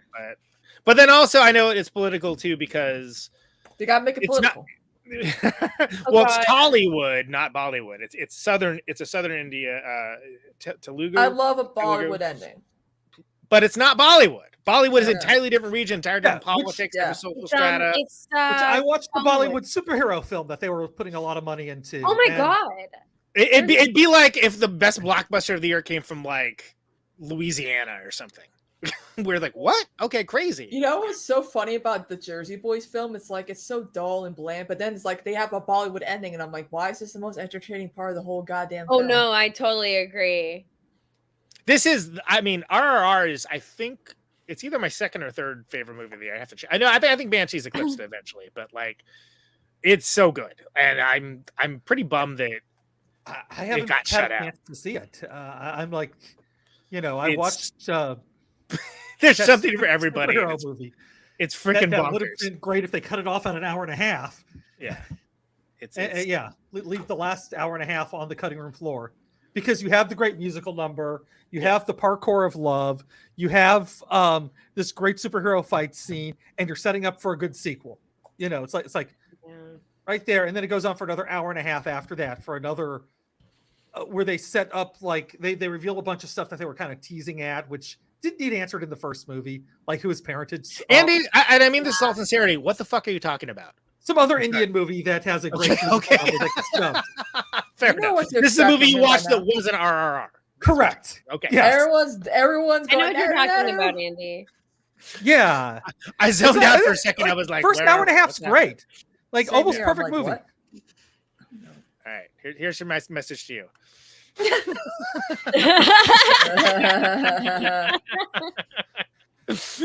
All right, buddy. This freaking dance number is insane. It is wild, and this is. I didn't know how they were going to pull this off. Crazy dancing ensues would be the subtitle. Like, well, I don't. What do you? The first time I ever saw this dance was like a feat of movie magic. So I'm like, how are they going to recreate this on stage? And it's even better than I could have possibly imagined. It's badass. Is there any chance that it's not Natu? I don't think so. I think that's what's going to be. Right? It's got to. I think it's going to be Natu. It's such a banger. Why wouldn't it be? Yeah. And in a movie full of memorable stuff, it is 100% like wildly. Especially if it's the only thing it's nominated for. Right. Yeah. Exactly. Yeah. Also, like, shout out to that performance. One of those like female dancers in that like crazy high octane number that they just did was a plus size woman. I've never seen that on TV ever. That's true. That's a good point. Before. Like, that was awesome. Cool. So we got what's after original song, Christina? What do we have? What other stuff we have coming up? Because I don't feel like that's. I mean, we can talk about the other songs if you want. I barely remember any. Well, okay, so we already did caution down. Best international films coming up, which All Quiet. All Quiet. It's gonna be All Quiet. We short film, anime short film. Okay, so on international feature film, we did an episode impromptu, I might add, on Argentina in 1985, based upon the fact that Andy and I really liked it, and it was worth mentioning. Very good. I haven't seen Close. I haven't seen The Quiet Girl. EO, since it's finally streaming on Criterion Channel, quite good. Quite good. It's amazing. So good. I just watched it a couple days ago, and I really, really enjoyed it. But I think the international audience is so behind All Quiet. I would be shocked if they together that. It'll be like a major upset. But I think Argentina 1985 is probably one of the best courtroom procedurals that has happened in recent years. Certainly better than Trial of Chicago 7. I agree. But yeah, and I haven't seen Close. I heard The Quiet Girl is great. I haven't seen it. Is that streaming anywhere or no? I haven't seen it, and I don't think that it was streaming anywhere when I was looking. It's too quiet. Nobody can find it. It's too quiet. Yeah. Exactly. It might be on the Western Front. Exactly. It's hanging You out in want the to talk trenches. about a movie that is too quiet? There is a movie that is nominated for Best Original Song that literally has no critic reviews on Rotten Tomatoes. It's like doesn't exist. Zach Marsh he was when he was on, who's another Letterboxd friend, just like you, Lauren, was flipping out about that. He was so pissed. It was the Diane Warren one, right? It was like, tell it like a woman. And he's like, this thing has never been released anywhere. You can't. It's like hidden in a sub basement. I found it. I found it streaming somewhere, and I thought it was shit. And I was like, I'm all about supporting like women's stories and women's like, direct like movies that are directed by women. Like that's like my whole shtick. And I was like, wow, this is like really bad. Like, how did it get through? And then everyone hopped up on like making Andrea Riseborough feel bad about her nomination. Yeah, I'm like, which is like, there's not social motherfuckers. Like, oh, there's never been social influencing happen in the Oscars before. Oh, yeah, absolutely. Harvey Weinstein. Yeah, like what the fuck? Didn't they make a movie about that? Yeah, exactly. So The Quiet Girl is not showing on any kind of streaming service right now. I would have watched it if I could. None at all. But oh wait, where did it go? Oh, there was something on here that it's an hour and a half. So like it's a good length. We love an hour and a half. I feel like Banshees and Everything Everywhere were the only stellar movies I saw last year. I wind up behind because I only see things when they are free to stream. Huge pet peeve of mine. That's why, like, I think I mentioned something when I finally saw Nomadland. I'm like, I would have loved to have seen this in the year that it came out. Yeah, it's real. That would have been cool. So real. Looks like Kimmel's doing prop comedy. I don't care about that. Excellent. But Zach Marsh was so mad about like that freaking Diane Warren song. Yeah. It was pretty funny. I was like, I didn't know anything about it. Like, what are you talking about? It's just like another thing that's gonna lose. That inconsequential. Yeah, like he was hopping mad about it. It's great. Made for a great show. Don't get me wrong, but I was like, went up on me, my guy. Let's see. All right, so we're doing the this is the presentation for song, right? Hello, everyone. Have you been enjoying the show so far? You're such a beautiful audience. You make our job easier. I am so thrilled and proud to lead the Academy along with our extraordinary CEO, Bill Kramer, and our incredibly dedicated Board of Governors. You may know us best for the Oscars, and I'd honestly rather talk about how Zach Marsh was really pissed off at this movie. Because he was really animated about it. I hate the part of the show where they're like, let's all clap for me. Yeah. I know. You know who I love? Me. I think I do fantastic. And then sometimes they give the award to the Oscars from last year. They're like, best editing of a live show. Us. Last year. It's odd Again. They're crazy. talking right now about the Academy Museum, and I have been to the Academy Museum, and it is spectacular. You know what? I'm going to be in LA in a week and a half. You should go.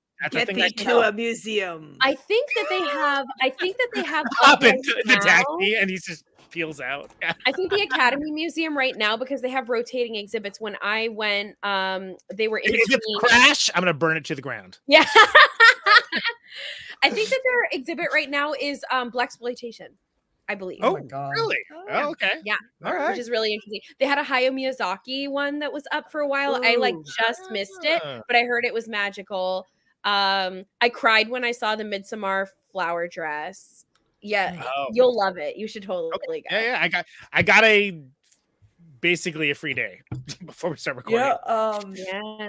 And I was trying to think of something to do, so there you go. All right. So I'm looking at the Academy's Twitter account, and I was watching, some more news. Cody's video about is Hollywood really woke, and how the military and the CIA kind of help with making certain films for Hollywood. Well, thank you, the U.S. Navy, for helping us kick off the 95th Oscars, and I'm like, Top Gun. I went through the danger zone.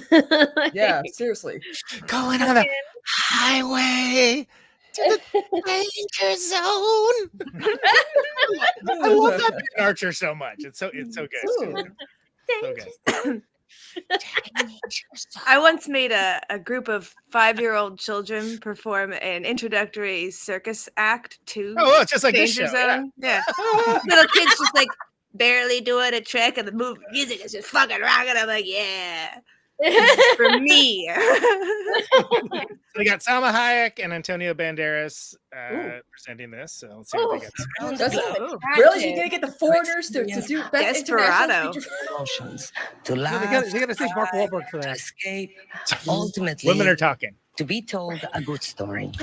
We want to see compelling characters go through the dynamic range of human experiences, spanning from He's joy Puss in and the Puss in guilt Boots. He's to triumph. The He's in Boots nominees yet. in the Who knew? next category come to us from Poland, Belgium, Argentina, Ireland, and Germany. Although these filmmakers may be from different countries and Which one was from cultures, Argentina? they have proven Argentina. that the language Oh, yeah. of storytelling Argentina. is universal. Here are the nominees for Best International. EO is so good. EO is everyone should watch it. I loved EO. Made me cry. Second donkey movie. Now what? Made me cry. What with the donkey movies this year? It's crazy. Yeah. Triangle of Sadness, EO. So we did 2 of the 5 nominees this month. We did Argentina 1985, which has a surprising amount of Air Bud content. It's a good episode. The surprise Oh, would I be thought you meant the movie. Your episode. no, our episode. I was like, I don't remember the Airbud content in that movie. No, our episode had a lot of Airbud content. There we go. Loving the Airbud content. Okay. This is the 12th nomination for Germany, and Every fucking time they're gonna win, they play that. Oh my god. All right, then they win. I'm gonna play it too. Then That's the original score. Like, seriously. I should really output this. I just still have it up. Like I just put it together like super quick. I never even output it as a file. It's literally playing on the thing. Yeah, we need to make a music video for this. With all my free time. Yeah. No, that's on Forrest. Hey, That's all get video Jared to editing. do it, or so I get someone to direct stuff to do it. Yeah. Oh. I told you guys I called it the Majority Report, right? Last week. Friends That on was this cool. movie. My cinematographer James Friend, who's won an Academy Award. My costume designer Lizzie Crystal. My production designer This is what it looks like. Christian Goldbeck. My hair and makeup designer Heike Merker. And That's I what's owe happening, everything to you. I owe everything to you and the rest And of now my back crew. to Selma Hayek. But the other day I walked into That's if a I was brunch producing this show. That's what I here, and I met another cinematographer, James. Don't. It's about another movie, and it was Florian Hofmeister, who was also nominated for an Academy Award for Tar. And we held each other. We're from the same town. We held each other, and for 30 years, we made our first movie together. I was his assistant, and we held each other. And for 30 years, it felt like there was an embrace of all the hard work that went into this, and it's just deeply moving for all of us. Thank you, Netflix, for supporting us. Thank you to my wife and my kids. Thank you, Ted Sarandos, Sasha Bühler, Scott Stuber, and David Cossey for making our movie. Thank you, Malte Grunert, these two wonderful actors. My producer, Daniel Brühl and Albrecht Schuch, the actors, and especially Felix Kamera. This was your first movie. This was your first movie, and you carried us on your shoulders as if it was nothing. Without you, none of us would be here. Thank you, Felix.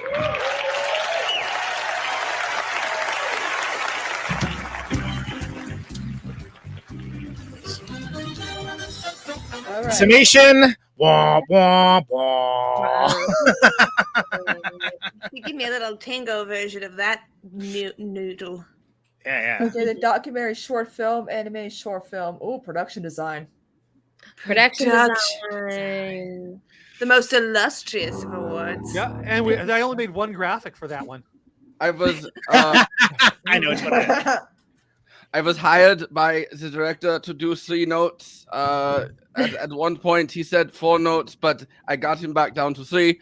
I am just very, very happy to be here. I got him and down to 3. Exactly.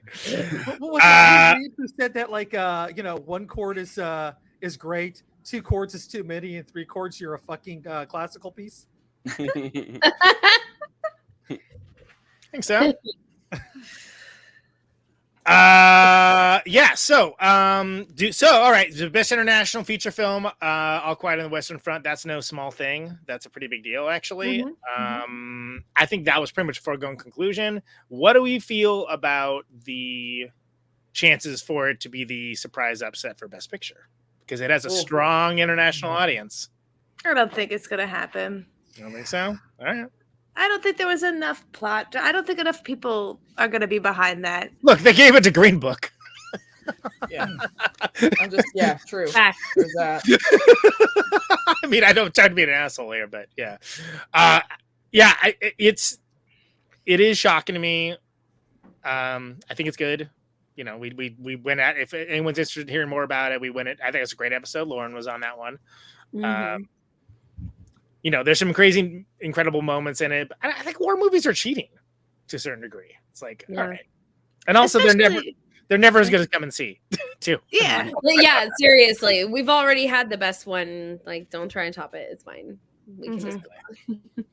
Yeah, it feels a lot like the same problem that Elvis has as a movie, where again, like, it's so plotted that it doesn't really feel different or new. Why worth rewarding. Do we have to have it But I from feel that way about California? music biopics in general. There's only been one recent music biopic that I've like really liked, and that was Love and Mercy with Paul Dano. Yeah, Paul Dano. Yeah, actually, that's very true. That was good. That movie was Brian Wilson. Right? Yep. yeah. Mm-hmm. That movie Also, was I think- fantastic. I think love Dewey Rocket Cox Man, though. Dewey Cox ruined like music biopics. Dewey Cox. because like every time now that there's like one of those tropes that's in there that was in that movie, I just think of that movie automatically. Yeah. It kind of made And me Dewey mad, Cox though, is not that- in my year of dicks. it did piss me off though that Rocket Man did not get any like he should have gotten nominated for Best Actor. Like if anything, I agree. No, he was so good in that movie. It was a much better movie than Bohemian Rhapsody. I was gonna say the Year of Balls, which was this one. Year of Balls. All Quiet on the Western Front though is good if you if it's like 5 a.m, you take Adderall and then drink an espresso really fast, and you're right there in the trenches with them.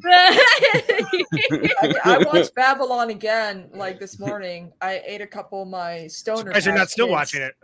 And I was like, woohoo! I'm having a great time. You know, I gotta say, 3 hours of this shit. I think I enjoyed Babylon more than The Fablemans. Of course. Well, time, sir. Whoever's on that button. I just thought there was going to be something more interesting that happened to Spielberg in his life. Like, yeah. I was. Someone asked me because I was like, "Oh, I just watched The Fablemans," and they're like, "Oh, isn't that about Steven Spielberg's life?" I'm like, "Kind of. It's more about getting cucked by Seth Rogen, though." Yeah, it's literally a movie. It's literally about a movie dealing with the trauma of Seth Rogen fucking your mom. I'm sorry, bro. Your parents are gonna totally get divorced now.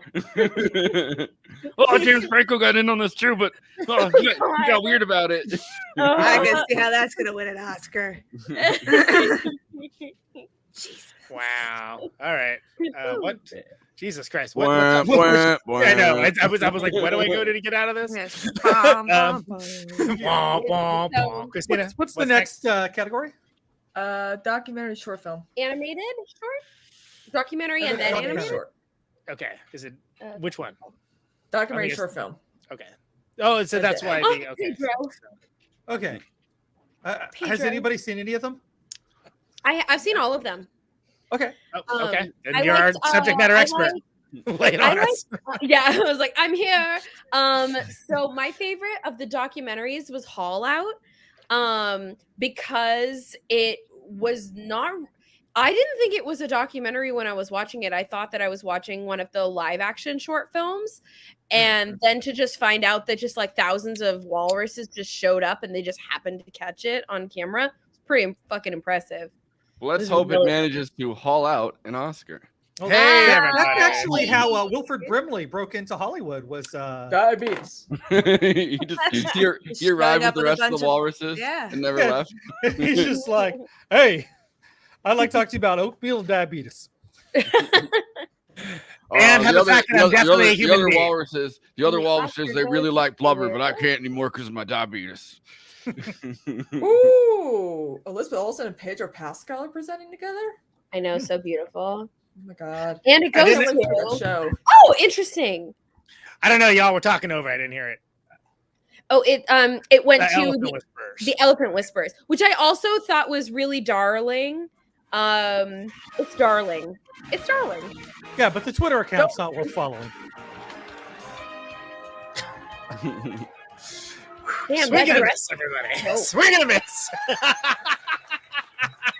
Just a bit outside. For the sacred bond between us and our natural world, for the respect of indigenous communities, and empathy towards other living beings we share our space with, and finally, for coexistence. Thank you to the Academy for recognizing our film, highlighting indigenous people and animals, to Netflix for believing in the power of this film, to Bowman Belly and for sharing their sacred tribe.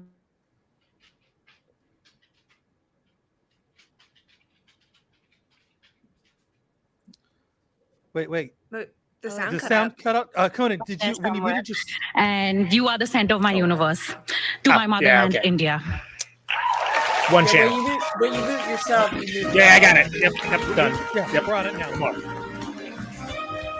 So what part of India is this from? The part with all the elephants. Yeah, the part with the elephants. I was like, No, I was just kind of wondering. So you can stream this movie on Disney Plus or Hulu. It's just very sweet.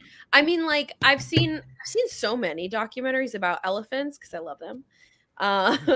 So I didn't think that this one was like super different than some of the other films that I've like seen, but Now they're okay. So now they're doing the animated. This film. is animated, yeah. Yep.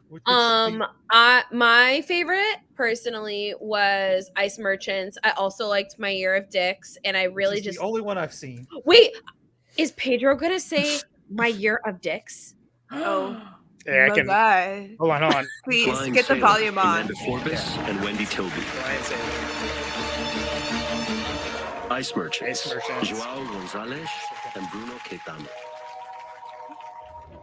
My Year of Dicks. Yeah! The people are happy. Most dicks in a short film. My Year of Dicks. Year of the balls. No, this is the year they're they're honoring dicks. They're honoring balls next year. Goes to Boy, the Mole, the Fox, and the Horse. I heard that's great. Oh, okay. Okay. The animation team Wait, behind which The one? Boy, Which the one is Mole, this one? the The Fox, Boy, the and Mole. Horse. Oh, that was the worst one. Was it really? Oh, okay. Yeah. No, It's fine. I will say, like, Year of Dicks is definitely worth watching. Yeah.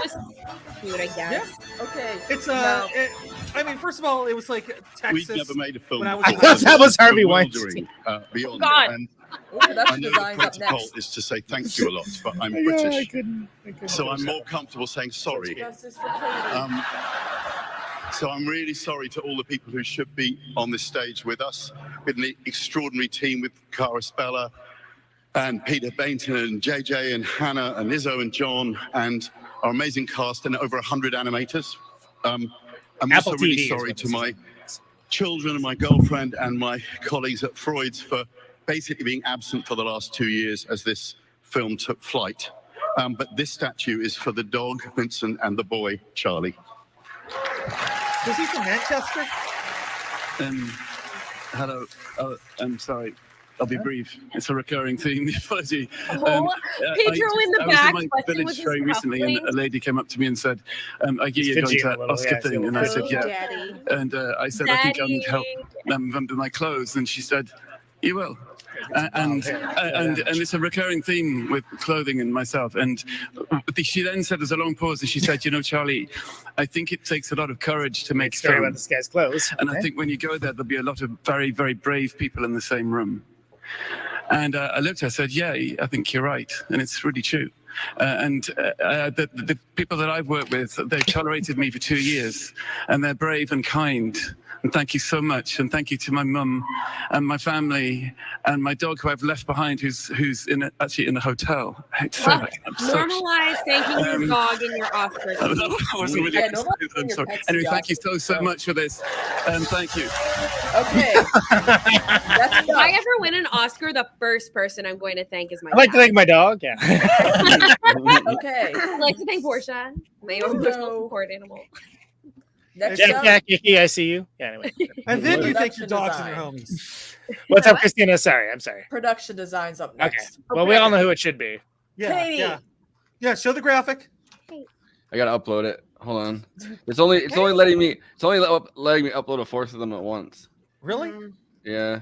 I upload a bunch at a time usually. Everyone remember when they ask you for, like, how did we do? So Let us upload more than 100 things. So the nominees are All Quiet on the Western Front, of course. Avatar. Avatar, The Way of Watar. Babylon. Babylon. Cool water. Elvis. And The Fablemans. Why is Fablemans nominated for Best Production Design? I know this is my reaction to it. They just did such a good job on Replace the Spielberg's Fablemans old with Don't Worry, house. Darling, It and I'll looked be just happy. like his old house. So everybody that knew Spielberg and went to his house, they all voted for it. They said that's just like your house. Woo, woo, woo. Yeah, they're all like, I know that. done. I get that. Yeah. It looks just like it. Oh, There we man, go. God, So, got Rand to so help the photography elephant in the room for is that Oscars. friend of the show and my personal friend Katie Byron's excellent work on Don't Worry, Darling was not recognized as a nominee this year, and that was a So rude. criminal catastrophe as far as I'm concerned. In fact, it might yes. serve as an Oscar crisis. So It was my absolute best, my favorite part of that movie was the Yes, production design. everyone I thought says was that. fantastic. So thank you, Kate. She was robbed. She was robbed. Well, Christina's our production, our crisis manager. What she didn't tell you is that when she spilled the drink earlier, right? She had the entire academy, and she spilled the drink on the academy and said, "Yo, fuck you guys, not nominating Katie Byron for Don't Worry, Darling." Yeah, I agree. I got the card Christina wet. out. So I got the card all wet. We have some video of it. It looks something like this, I think, right? Oh yeah. Seriously, you can't read who won now, so we're just gonna say Katie Byron won. Yeah, it's crazy. It's not even in the nominee list. But This is the guy. This is like one of the people at the academy getting hit by the drink. Yeah. This was my second drink too, so. Top Gun looking dialed down for the danger zone now. Yeah. I went through the danger zone. Exactly. What if Tom Cruise has to be there, right? He has to be there. There he is now. Doing some method acting. That's crazy. Yeah. You're not going to believe it. For this role, I sewed myself onto a horse. Thank you for this. Thank you for this. Wait, I need to don't pull it up. Wait, put it back on the screen. I wanted to screen. Oh, okay. All right, there we go. Let us live in its glory. Hold on. Cheap thrills. No, I did not make this from scratch. I bought this from Vampire Freaks. I love it. There you go. This is a guy who's debated a ton of libertarians and comes out strong. Nah, the libertarians can't do that much damage. No, this is they only get to roll a D3. I do say though that libertarians are someone whose eye is covered, like they're only looking at one eye, and that's why they're so fucked up with everything. Yeah, that's It's weird because the guy's naked on stage, literally, and you don't need to look at that. If you really want to look up something horrifying, I don't. No. Well, yeah. So this is my centaur speech. I was like, they said I was. They're giving me this Oscar. They said I was. They said I was crazy to sew myself onto a horse. They said you weren't even hired to work on the movie yet. And I said to them that day, you know what? I care. I care about sewing myself onto this horse. The horse was still alive. It was a mess, but it's all worth it to be here today with you guys. There he is. Yo, so they released the Little Mermaid trailer and Javier Bardem. Ooh, Javier, man, he looks so good. The horse is still alive and kicking, but it's worth it. He agrees that it's worth it just to be with you guys here today and get this Oscar. Forrest, what is this from? Like, why do we have this in our? I don't gallery? know. It's free content. It's not under copyright. I think it was one of the ones that were. I think. Let's ask this guy. What's he got to say about it? Well, you guys know why we have the Oscars, right? Because Louis B. Mayer, the head of MGM, won in the beach house, and they would actually do the Academy Awards at this beach house, I believe. And also, the term Oscar came up from Betty Davis, allegedly, because her husband was like, she was like, "Oh, it looks like my husband Oscar." I had heard that, yeah. Oh, I didn't know that. Yeah, that's good trivia. That is really good trivia. I watched Bailey Sarian's Dark History and all the awards, and she basically explained how the Academy Awards came out to be. She's like, I didn't know the Academy Awards and Oscars were the same thing, and I was like, oh. Well, Bailey, I love you. Basically, the pizza party of its time, too, right? Like, we're not going to raise your pay or provide better working conditions. Yeah. Hey, we'll give you these. Yeah, and there was no SAG or anything at that time. There was no union that actors could join. But the other funny thing is, I guess he gave himself the beach house. And then Warner Brothers elected to give itself just an Oscar for best contribution to film because of the jazz singer. Yeah. Awesome. That's awesome. So he's I'm like, gonna give myself the Oscar. Warner Brothers got like one of the first statues. That's very on brand for the Oscars, I feel. Yeah.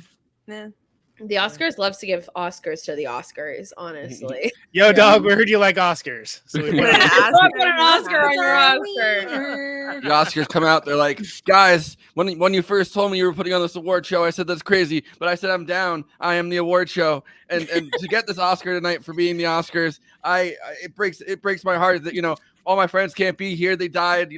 over like 95 years ago, but I'm holding it down. I'm holding it down. Here's a list of people I'm holding it down for, and they play him off from his own fucking workshop. So I don't know if he still is doing this, but so I was in a sorority, I know, but I met some nice people. And my big, she comes from a family where like they've all been like her great grandfather invented Technicolor. Like she's from that kind of a family. Wow. And so wait, you know Lori P. Technicolor? Yes, Lori P. Technicolor, exactly. Yeah, see, I'm Harold P. Technicolor, and I have a new idea. What if we had movies with color?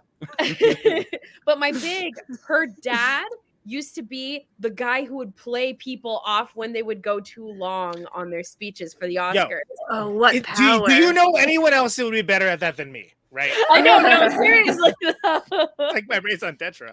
I mean, can you just imagine if he did that on this show, how much he'd be playing it every single time I'd open my mouth?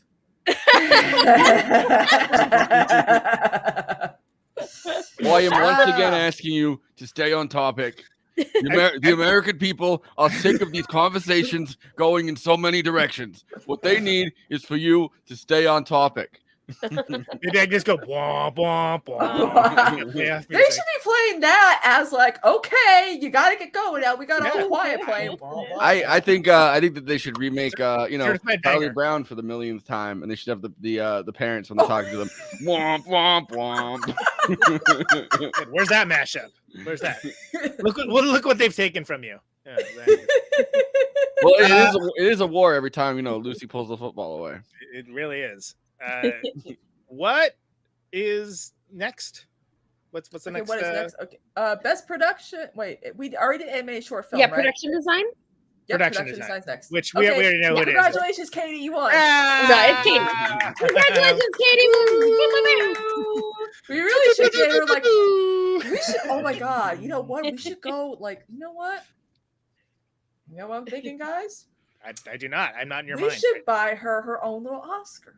Oh, Yeah. we should really I'm do gonna that. look up, let's see, a little like Oscar statue on Amazon and see if I can. And we should mail it to her house I was gonna say, right Tony before can get she them comes at on. any souvenir Oh store. my god, I found when one! in LA next week. That didn't even you're take like, a full sentence before she found it. That was amazing. no, but Yo, Christina Tony, was you like, want- she was like, I found want one. to pitch in? Christina finds the one Zelensky's fucking auctioning off on eBay because it's Sean Penn's Oscar. They did not let me speak, and now I hate them.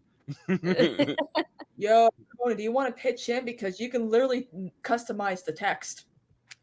Well, if it's got to be anyone, Flav, I'm glad it's you. So yes, let's talk about this maybe off air. Okay.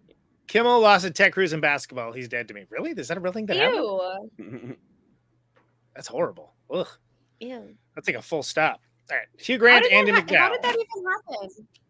But did he beat Craig Mazin? Because Craig Mazin was It is Ted lovely. Cruz's We're roommate. actually here to do two things. The first is to raise awareness about Great. the vital Okay, cool. importance of using a Let's- good We'll moisturizer. make it happen. Andy's been wearing one every day for the last 29 Wait, years. I've never used one in my life. It's the horse. It's his head. That's the human's torso. Basically, okay. a Oh my scrotum. god. Fair enough. The second is to celebrate the role of the production designer in the making of a great movie. You guys What are going to you have doing? Andy McDowell say the word These scrotum? But here we are. unsung geniuses, armed with world-building imaginations that sometimes exceed all budgets, create new environments from thin air. And here are the nominees for achievement in production design. Exceed all budgets. All Quiet on the Western Front. Elvis? Production design by Christian. I forgot it. It's been so long. by Ernestine Hill. I think I had Elvis down Way for of this Water. one. Production design by Dylan Cole Yeah. and Ben Proctor. Set decoration by Vanessa Cole. Production design is CGI. Production design by Florencia I Martin. think it's going to be Set Elvis or decoration Babel. by I think if they Anthony give Cole. Babylon to this one, I think that. That was pretty freaking cool. Like production. Good to watch him design. high. Elvis. Production design by was an Catherine elephant. Martin and Karen Murphy. Set decoration by I Is think that your I picture? think- Yeah. But does it have an elephant? I think that's going to be the one that they give to Babylon. Rick Carter. Set decoration I think by that's Karen O'Hara. how I feel. All right, let's go. Okay. Let's find out together. Oh, thank you. And the Oscar goes to All Quiet. Oh, wow. Whoa, cool. We really like what you did with Mud. And we really. Katie Byron! I didn't even think she was nominated! Thank you for giving me this award. When they said you have to make a new trench, I started digging a hole. I ended up digging that hole. It was not as wide as I thought, but you know what? Then other people helped me, and it got wider. Anyway, it takes a village. Thank you for this, Oscar. Activity of the group. I will not say anything about the migrant children that helped me dig the hole, but just know I'm thinking about all of you. Good luck in Syria. Good luck in Syria is now going to be my sign off for this show. My heart goes out. We deported them right after. Not good. I could have not done it without. It does sound like the voice I just did. It's not that far off. Actually, I was gonna say, I was like, damn. And I'm just hoping he was on mescaline and like Iggy Pop whenever he decided to make a clubhouse for the monkeys for the Find out that's secretly like my uncle or something. I am the best production designer. I have to thank my parents. So this Mama, is Papa, I love you. And my sisters and my dear friends. And when I started this, I And my was dog. told And my dog. don't ever forget, you're only as good as your team. My dog is passed out this is behind to me. all the hardworking people in Prague. No award for and you. all the teams that helped me to get on this stage, and Academy and everybody. Thank shout you out so Prague. much. I'm so honored. Thank you. Now I think Rihanna's performing next. All right. You mean the Oscars have gone woke? Rihanna's performing. They're woke Yes. now at the Oscars. Yes. Okay. That's exactly a what we pregnant black woman's gonna be performing. Original and everyone's score, gonna be mad. blah, blah, blah. What? First we had them talking, now we let them be on stage? You guys, Mindy Kaling looks smoking. Holy shit. Yeah, I saw her. That's a sentence I've never said and never plan to say. No, Okay. Mindy Kaling like looks smoking. Yo, okay. Unless the reason is that like someone dropped a match on her. And she went out to play him. No, she's like a foxy girl right now. She looks so good. All right, I'll look it up. I'll see what's. All right. Okay. Look at that. Great. She's That's got the original some source. horse We all know now, who's gonna right? win that one. Yeah, she looks pretty good. She But looks really freaking good. Good for you, girl. Why is none of this okay, let me find it. There we go. All right. So yeah. So we got Fablemans here. We got everything everywhere all at once. It's coming. Banshees, Vinny Sharon, Babylon again nominated here. And then of course. You know they're gonna win. You know they're gonna win. You know it's happening. Just for those 3 notes alone, the fact that they were really, I mean, seriously, like I saw like the tweets like promoting, like, hey, you know, we have this awesome score that has only 3 notes to it. Yeah, we know. It should be nominated you know, for an Oscar. the German people have always prided themselves on being very practical and not doing anything too fancy. Well, let me tell you, my score for this movie has 3 notes. All right, they are notes you all know. All right, it does the it gets the job done, and I hope you will give us the Oscar for my 3-note soundtrack. Oh God, This soundtrack. what happened? What's that? You guys, just play the clip of who won. Is it them? At 14. Oh my God! It's talking about it. Business Oh economics. my God, we were too busy running chickens. Basically, what's happening? Bam, Wow. bam, Wah, wah, wah. See, many people came up with the wah wah, but it was I who came up with the wah. Wah, wah, wah. I knew that World War I was a terrible time for the German people, and I needed to make sure that the score reflected that. All right, it was a time of very little when some of the world had plenty, and I wanted everyone to know that with these 3 notes, I would. So I said to myself, why not have plenty for the people and fewer notes? Learn by actually. Look, you're going to play the song, right? You use it throughout the entire 2.5 hours, every 15 or so minutes. Just make sure that between scenes you put this, right? We do not need to do one of these fancy scores. We don't need Kendrick Lamar or whoever who don't know. Whoa, hey. Thank you to my wife. We do not need Doja Cat. Lots of Selena and Lucas. You ain't You guys, so my husband just came out into the living room, and I was like, they're amazing. "Yo, All Quiet One with their 3 notes." He just goes, "Very punk rock, very anarchist." And to my fellow nominees, Carter, John. You know, we do not want to give the French any kind of props, but this score is very avant-garde. Unique. I just can't. I feel like I'm gonna play him off with his own composition if he doesn't fucking wrap it up quickly. Jesus. Conan, shoot the remix. Start playing it then, Conan. I guess I can. Yeah, you're right. I didn't think about it. All of you. Play him off with the remix. Rap his wife gets tired of him talking or whatever. His wife gets tired of him talking or whatever, and you just hear her play womp womp womp. Like For a guy who made a score of only 3 solid notes, he's talking a lot. Yeah, exactly. He's only made most of the music, apparently. Dude, it's only 3 notes. Why you guys have a long speech? No, what do you think you are? Are you women? Why are you still 3 talking? people get off stage, 1 for each note. 1 for each note. John Williams, by the way, did the Fableman soundtrack. By the way, lesser John Williams, I feel. Lesser John Williams. Yeah. But He's also like 91. He's exactly. Oh, good Yeah. God. So- visual effects. So what we're seeing, A loud jacket was trash talking me. Great. Yeah. so what we're seeing is a lot like what was happening at the BAFTAs, where All Quiet kind of swept. Mm-hmm. It's gonna be between everything and then All Quiet. Yeah. I'm surprised it's winning for these, but not winning for some of the other things it was nominated for. If they're just going to be like, "This was a great movie," I'm kicking it off right now. They're just too high to find the stage. They're trying to do any kind of cope they can to show that they're not Russian supporters because they didn't allow Zelensky to come in. They're like, look, see, we support Germany in their war movie, and we're gonna give it to Navalny. Like we just don't like you. We don't want another actor giving a speech. We just don't. Look, I get it. It would be worth it if I don't like their anti-Paddington anti-Paddington agenda. Yes. I'm kind of hoping that they actually set up Rihanna, because she's very pregnant right now. We gotta consider, pregnant women performing and all that. I'll be surprised if like Tom Holland comes out lip syncing to "Lift Me Up." Dude, I will take Tom Holland lip syncing to anything after seeing his lip sync battle performance to Umbrella. Like, I coming will. hard. That's when Zendaya Coming was like, hard. "Oh my God, I love this dude." I know. I For saw her. her fall in love with him in real time. It was beautiful.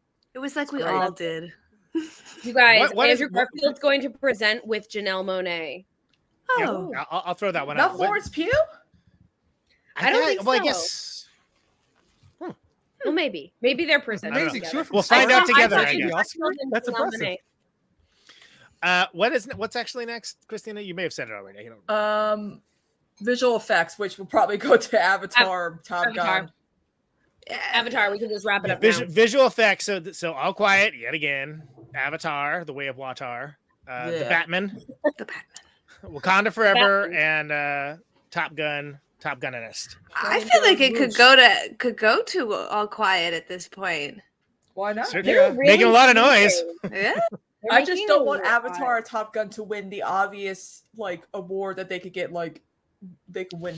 Think about this. This is visual effects, right? So giving it to CGI. Avatar would be that's kind of a slap in the face of practical effects, big time.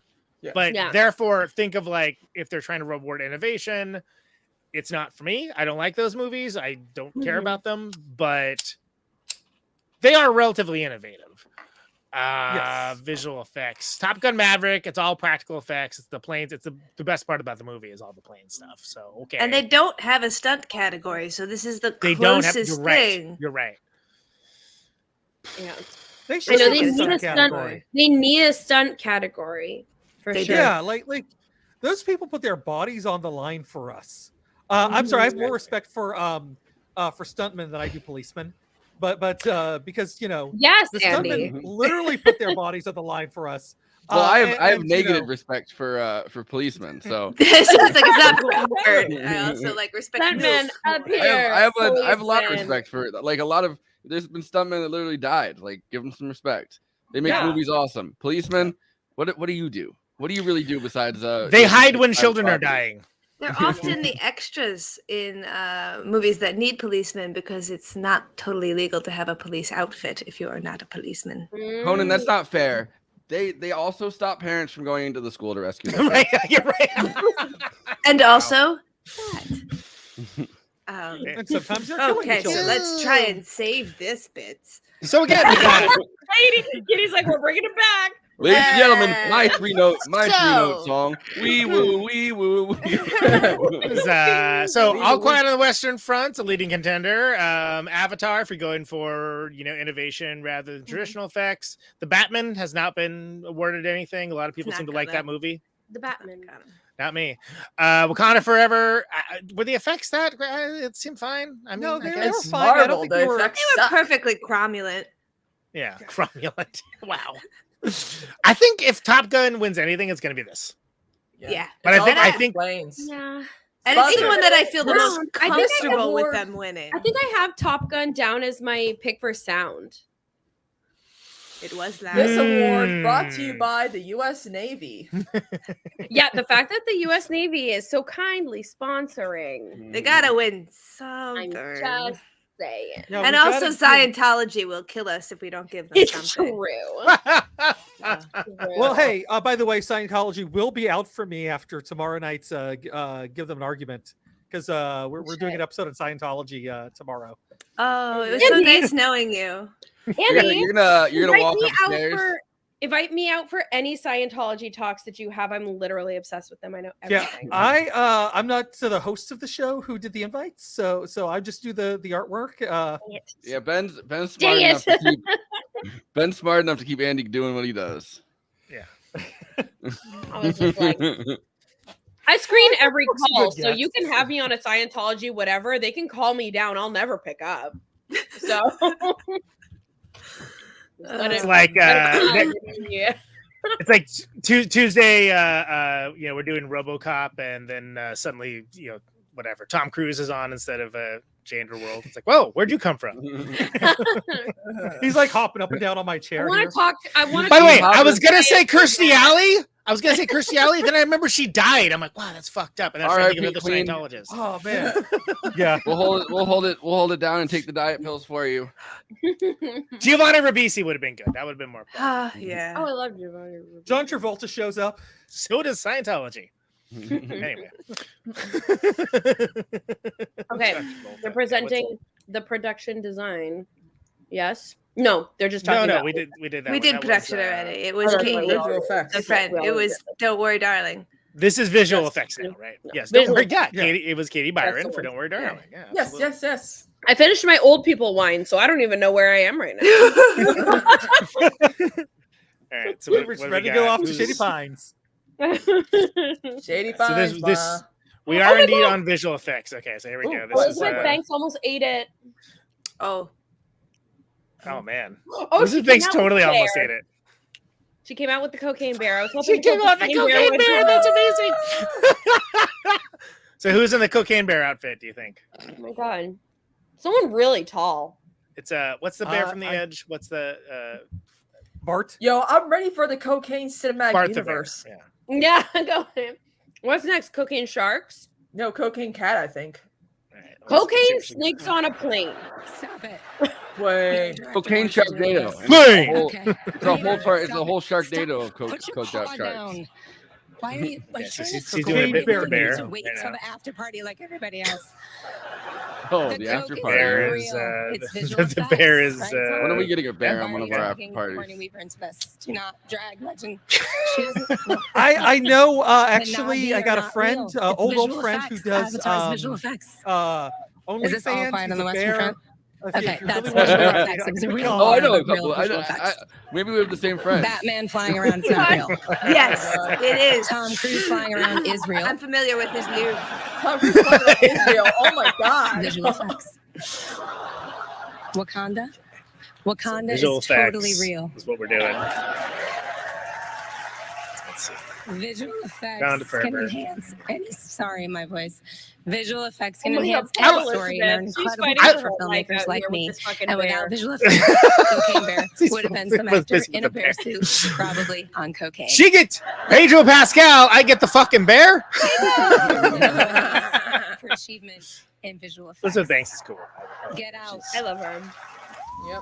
All Quiet on the Western Front. Frank Quiet on the Petzold, Western Front. Victor Miller, You heard of this? You heard of this movie? and Camille It's pretty loud on this Western Front, it turns out. Avatar, The Way of Three Water. notes. Richard Bainham, Eric Saden, The and Batman. Daniel Barrett. Batman. The Batman, Dan Lemon, Russell Earl, Anders Langlands, and Dominic Toohey. All right. Black Panther, Wakanda Forever. Forever. Jeffrey Bauman, Craig Hammock, R. Christopher White, and Dan Sudik. Top Gun Maverick, Ryan Tudhope, Seth Hill, Brian Lipton, and Scott R. Fisher. All right. And the Oscar goes Did I can to say who the bear was? Avatar, The Way of Water. Wow, I'm what a shocked. shocker. I'm so Yeah. shocked. I've never been more surprised in my life. I'm so Avatar, The Way of Water. The water. I guess nobody wants to be in LA if James Cameron has a bad day tonight. So they're like, I don't want to hear him talk. Just give him something. Just give him something that'll calm him right down. That's God, fine. he'll That's be visual so big effects. for 12 months.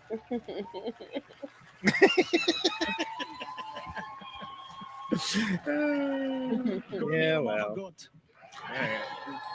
To James Enjoy it, Cameron, or punks. Tim Cameron, who's I know. That's what you're seeing.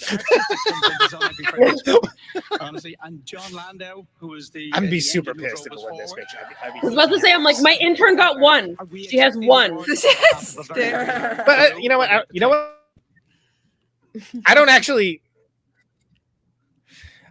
It's like not even really traditional visual effects, and I realize we're in the CGI era, and like whatever, that's fine. I don't know. There's something about that really bothers me. Give it to Phil Tippett. You know what I mean? Jesus Christ. Oh my God, Mad God was Mad- was- amazing. Was that this year though? I think that may be the thing. Yeah, no, I had it in Maybe my it came out roundup the for year best films of 2022. Really? Okay. I think it might have had like a festival run in 2021, but it was distributed. Yeah, I think that's more what widely. threw me off of the whole thing. I didn't find out about it until last year and watched Yeah. it immediately, and was Got 5 stars. It was No so notes. good. It was so good. Fuck. It does the thing. It does the thing that It does the thing. that he meant for it to do. You know? All right. Oh we no, have Kim's in the screenplays audience. I'm next. concerned. Is it adapted or like me, who original? was a Christine? raised- Originals first, then adapted. What do you guys have for original? Everything Everywhere All at Once. Okay. I put Banshees of Inisherin, and I'm thinking that I was incorrect. It's not that original. It could well take it, but I would rather. I think it's either everything. so we got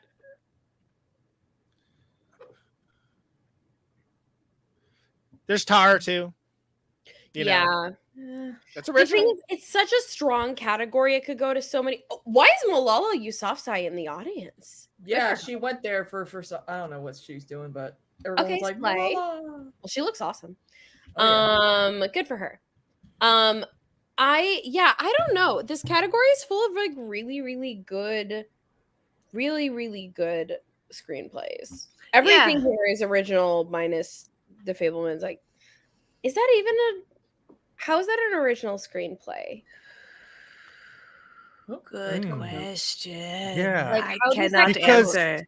It's like based on somebody's life.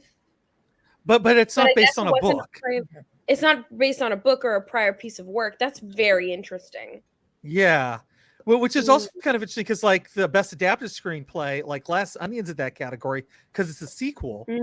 Yeah, sequels, films who have already been like done before. So like All Quiet on the Western Front would be like adapted screenplay because also if it comes from like a book or some other piece of literature or media, it's going to be adapted. Got it. Yeah. Versus So original. So like the fictionalized adaptation of a human's life is still considered original. Okay. Yes. That makes sense. That is an interesting. As long as it's hair not split. based on a What a fine book line. or something like that. Like if I publish a book about Christina, and then Forrest makes the movie on Christina, and but it's based on my book, it's going to be adapted. Yeah, that makes sense. Yeah, so 2025 Christina. Look for the Christina the movie. That's funny because there's I believe adaptation. The film was up for best original screenplay. Like, what? Not quite an adaptation. Yeah, I could easily see any one of these guys winning in this category, but I do really feel like Everything Everywhere at Once was so deeply original. I would it literally doesn't get more things. original than that. No. Yeah. Yeah, exactly. Original's in the name, right? We riot. Said original. Yeah. Yeah, so that's I know I know. I feel like this is that point in the Oscars. Every time I watch the Oscars, there's either a year where I'm like, it's going how I wanted it to go, or it's like this is the point where the wrong film keeps winning, and I'm like, oh, I'm out of this. Yeah. I never know. And I always felt like, I don't know, I felt really good about this year where I was just like, I'm going to do really well. Like, I feel like the films that I would like to see win are going to win. I've had a lot of like surprises, but there's not been anything egregious yet. Yeah, exactly. Like, nothing that I wouldn't have expected. Yeah, it's like nothing egregious on stage, nothing egregious given an award to. Yeah. Yeah, but I feel like if this category, if Everything Everywhere at Once doesn't win original, I feel like this could be that kind of like switchy point where you're like, this is really where know what's going on. Yeah, it's like this is the turning point, and then everything else for the rest of the awards is fucked. Like you never know. Yeah. Like that point in All Quiet where you're like, oh, they're just gonna keep doing these 3 notes, huh? 2 hours later, you're like, oh yeah. Oh, Rihanna. Yes, doing the Lift Me Up. Rihanna. So how's Ben Shapiro going to be mad at this performance? Yeah. or Brett Cooper for that instance. He's gonna be like, she's wearing pants and not a dress. How's the baby going to come out? That was a strange statistic on her performance for the Super Bowl. It was one of the most complained on performances of a Super Bowl ever, and yet like, nothing happened. More complaints than Janet Jackson and Justin Timberlake. Yeah. Yo, that's crazy. Remember when that happened? Jesus. Yeah. I watched that live and I was like, was that a titty? I was like, it had a nipple shield on. It was like, I literally was like, got ready to take arrows. My Christian mother was like, oh, good Lord. Like, show my eyes. Did not ruin Justin Timberlake's career, though. Nope. Fuck that guy. Yeah. You're right. Yeah. Fuck that guy. Justin Timberlake is often near women whose careers completely explode. I think Britney Spears, another great example of like, he left that fine, she didn't. Yeah. Yeah. Also, married to Jessica Biel. She was very successful. And where is she now that she's married him? Yeah. He not naming her kid Batmo, that's for sure. Oh my God. Really? She's not. Yeah, no, there was an article where she's like, no, I'm never going to name my kid Batmo. It's like, no, you need to name your child Batmo. well, if you're saying that. Yeah. Because Batmobile would be the greatest child's name ever. Batmo. I think that constitutes child abuse.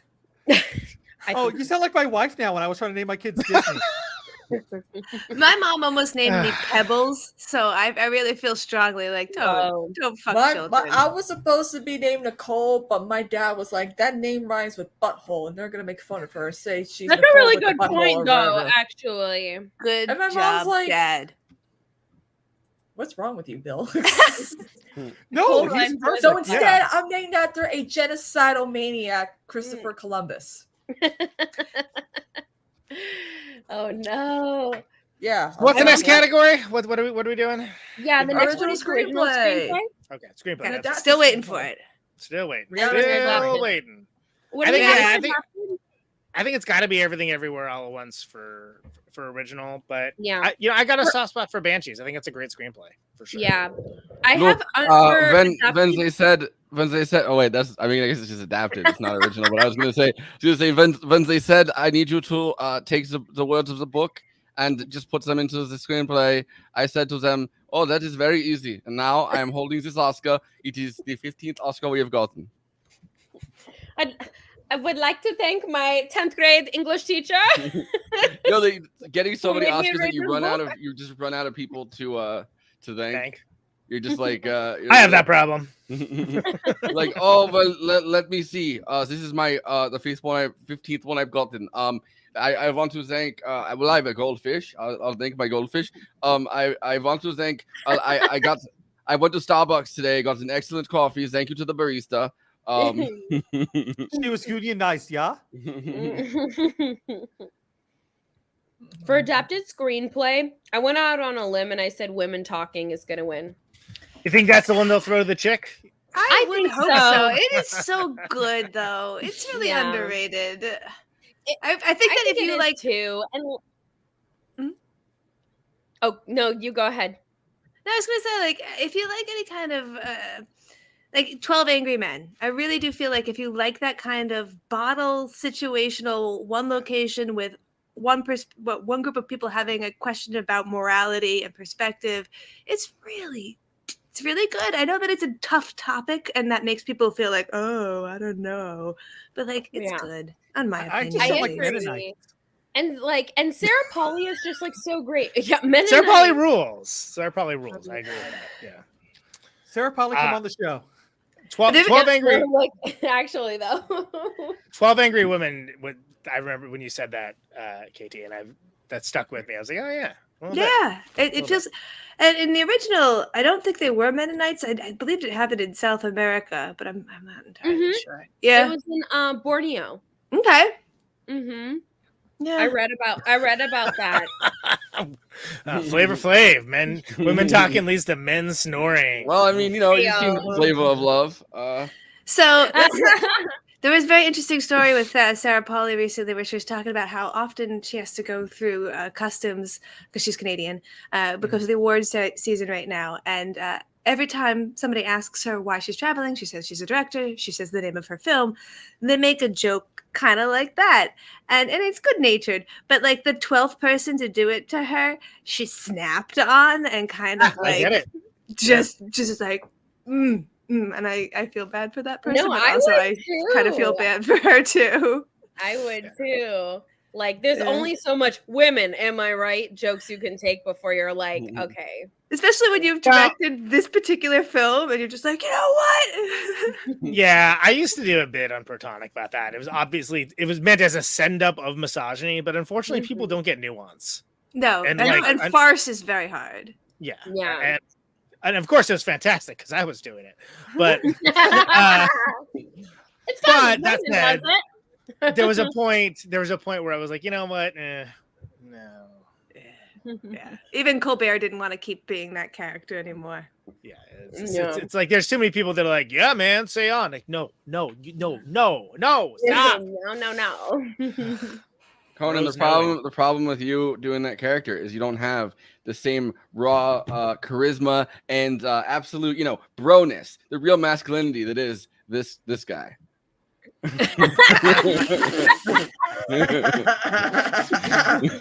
would own a 7-year-old.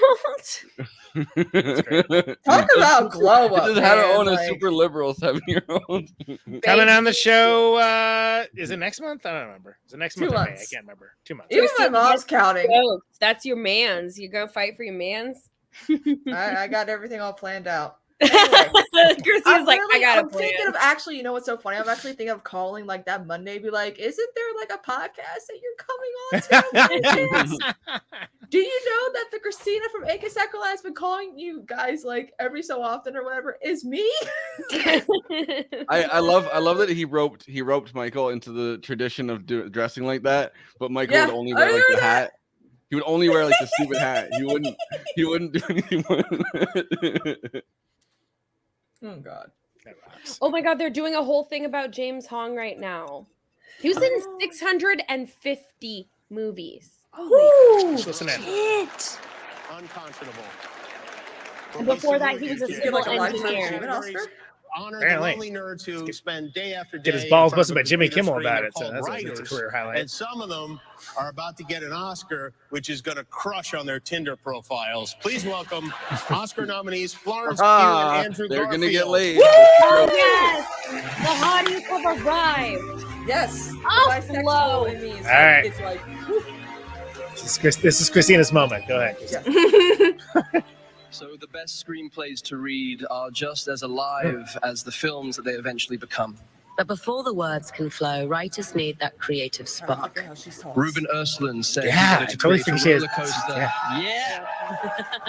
I agree. I fully agree. He wanted to create a roller coaster ride for adults with his take on the. By the way, justice for Dolly DeLeon. Can I say Tony that? Thank you. Kushner collaborated with Should've Steven been Spielberg remotely during the pandemic after years of convincing him to tell his personal story. For Daniel Kwan and Daniel Scheinert, their screenplay came into focus with the phrase, "Let's put my mum in the movie." Well done, Flava. Martin McDonagh wants to explore the experience of a breakup. Man. So he imagined two That's buddies at the definitely end of their a, friendship. He goes. And Todd The film isn't called Women Sleeping. No, it's called Women Talking. Well, do I have a cure for Here are that? the nominees for Best Oh. Original Screenplay.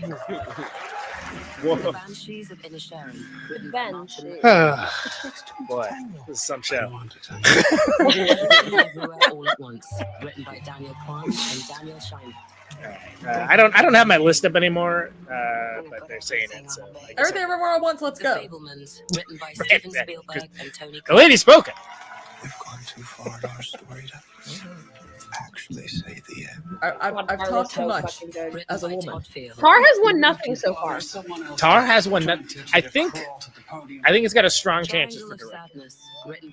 And I think it's between Kate and Michelle for best. Yeah. Very good. And I would rather it be Michelle, even though I think Kate's fantastic. Although I will say, low key, I am cheering for to Leslie to win that category for that. That'd be amazing. Oh, we talked right through it. Yeah. Goes to the Daniels. Yeah, dude. If you're talking original screenplay, I mean, come on. It doesn't get more original than just like an everything bagel that sucks you into a multiverse. Yeah. Yeah. It felt like one of the most original Real films I'd multiverse of seen in madness. several years, let alone this year. Unless you listen to people that go Rick and Morty. It's like, yeah, they wrote a book. I saw that there was one really stupid tweet that I saw that was somebody being like, "This reminds me of like the zany kids in school that are just like, oh, LOL, so random." And like, it's a fucking multiverse movie, fucking retard. Of course they're like that. Most of them public That's the whole point of it. Miss Dumeier, Mr. Toole, Mr. Hudson, Mr. Chambers, Madame George, Miss NFL, Ken Cheeseman, Mirta Tochi, Joan Darling, and Edith Hallman. You guys educated me, you inspired me, and you taught me to be less of a butthead. Your turn. All right, my fast spiel. I never thought of myself as a screenwriter or a storyteller. I never thought I was good enough. I have self-esteem problems. I have to thank all the people. Yes. Wait, which Daniels is speaking right now? This is Quan speaking. God, guys, my imposter syndrome is at an all-time high. I need to thank the people who made me the storyteller that I am, starting with my mom, who protected me as a child, protected the inner storyteller. My mom is sitting here somewhere. I don't know where she is. Thank you for all the sacrifices you gave me. My wife, who protects me every day from the most negative thoughts I have, especially when I'm writing, and especially I need to thank Daniel Scheinert, who is my confidence. Or whatever, He is the now I gotta person do who that. told me I was a storyteller and a filmmaker before Damn it, I could walked even say into that it. myself, and I would not be here without him. So thank you guys. Thank you so much. And to my Hey, fellow nominees, Daniel. thank you so much, guys. Thank you. Beep, beep, beep, beep, beep, beep, beep, beep, beep. Good for them. Yeah. I was listening to the Mark Maron podcast recently, and the Daniels were on, and it was such a good interview. And Daniel Kwan, I think, was like the one that was like he was talking about having ADHD, and he was like, that's why I teamed up with the other Daniel, is because I have ADHD and I can't finish shit, and he makes me finish it. And I was like, I need one of those. So I need a Daniel. That's basically the role I serve on this show for Forrest, by the way. I'm looking for a Daniel who can help. He goes. Listen, I have ADHD, and the other Daniel has OCD. We balance each other out. That's perfect. He'd never let me not finish a task. And if he gets too detailed on every sprinkle in the donut, I say, come on, man, chill out a little bit. Real quick on the Rick and Morty thing, I mean, sure, but way more emotionally impactful than Rick and Morty or The Matrix for that matter. I agree, Chapter Black, absolutely. We're doing what, adapted screenplay now? Is that what we're doing? Okay, I feel like the people that fucking, hopefully, the people that like hate on Everything Everywhere All at Once, they just don't want to have fun in like a movie theater. Pretty much. Do people just not enjoy like just unbridled joy and creativity? The only thing that brings them any joy, the only thing that brings them any joy is like misery. They're like this is something that Cone and I talked about. Hold on. Women, there it is, Sarah Pauly. They won? They won? Women talking. Oh, yay! We love women. Just saying men. We are pro women talking on this podcast. I mean, the whole movie was just the script and the acting. There's really not a whole lot. There's no CGI in Women Talking. There's definitely no CGI. All right, Sarah Pauly. Good for you. Hell yeah.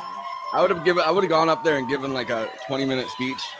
Kept talking. First of all, I just want to like what you liked my dad. You say you like women talking. So close together like that. Is this Sarah Pauly's first Oscars? Yes. Oh, good. Taves wrote an essential novel about a radical act of democracy in which people who don't agree on every single issue manage to sit together in a room and carve out a way forward together, free of I violence. guess he won Best Adapted in 2008. They do so not just by talking, but also by listening. The last line of our film is delivered by a young woman to a new baby, and she says, "Your story will be different from ours." It's a promise, a commitment, and an anchor, and it's what I would like to say with all of my might to my three incredible kids, Eve, Isla, and Amy, as they make their way through this complicated, beautiful world. Thank you to the best man I've ever known, David Sandomirsky, for giving me the optimism to believe we can and will do better. Dee Dee Gardner and Frances McDormand, thank you for letting me stand on your shoulders and making this space for me. Oh, she was nominated in the year that No Country for Old Men. We have the most incredible cast and the most incredible crew, Called some of Away whom are From here Her. tonight. Please So- stand up if you're there or if you're in the nosebleeds. And I like Sarah everybody Pauly. at home who worked on this film. Which I guess that's everybody's reaction to Women Talking. I just realized I'm a dude talking over the woman who wrote Women Talking. I was gonna say, all right, that's enough talking. We let you have your due. Come on, keep it moving. Sorry. Good for It helps. her. I'm very If it happy helps, for I can't actually hear the stream. So Why is Lenny Kravitz performing? Oh, is he doing the In Memoriam? Oh, I don't know. I wonder who's still gonna be alive. That's mentioned in that. Yo. Oh, I know they always get one. Well, yeah. So you better be on interesting. that. I kind of thought it was gonna be Martin McDonagh for that. I'm not gonna lie. Like I thought that was low key gonna be what the For screenplay? for screenplay. Yeah. Yeah. It's weird that it's best adapted screenplay, but he's adapting his own screenplay that he never turned, or his own play that he never turned. That's true. Okay, so we got sound, That's a original weird song, and film category. editing. Original. What is it? We're gonna be having so sound, Sound. original song. Oh, that they've and got then that film word. editing. Womp womp womp. Yeah, blah, blah, blah. If Top Gun doesn't get the complete shout out, it'll get sound. Yeah. I think that's the only other real threat there. God, is anyone keeping account on what Everything Everywhere All at Once is up to? I think it's probably tied with Western. Yeah, I think they're about neck and neck, right? Yeah. They have the first 2 wins for supporting, and then they just got that one, so it's 3, right? Yes. And then All Quiet on the Western Front took Best Foreign, Best Production, and Best Sound. Or Best Song. Which we all know is not do. I mean, come on. Yeah, it Like, let's really is. fuck out of here. Hell What do you think's yeah. gonna happen? It'll be that. It'll be that Diane Warren song that Zach. Oh Marks my is so god. mad at. From that movie that doesn't exist, even though I saw it. Yeah, I was like, what's Like a this movie? fever I dream? never heard of it. It was a I fever think- dream. I think if they if they tie for like most amount of awards or whatever, they need to do a like some kind of mashup of Everything Everywhere All at Once and All Quiet on the Western Front, and call it like Everything Quiet on the Front Everywhere. Sure. That could be like it took me a good 2 minutes to put the words together in my brain.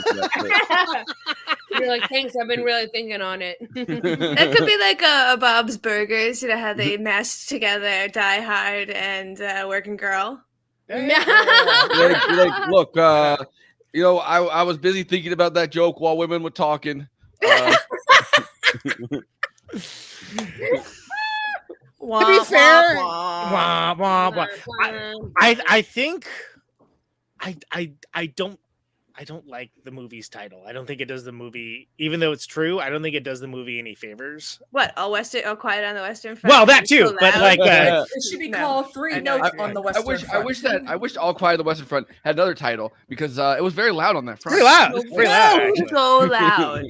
So loud on the Western Front. Pretty Eastern, because I am west of there. So, see, actually, like I made that as a joke. But the thing that All Quiet on the Western Front is based on is like the last line in it is like a dispatch that's like, it's all quiet on the Western Front because the war's over. They don't have that in the movie. So the title is just Can I throw this on? I'm gonna throw this on screen here. This is Bruce Campbell shouting out Jamie Lee for a win. Oh, that is wonderful. National treasure. Goddamn right, I'm gonna retweet that. Boom. Yeah.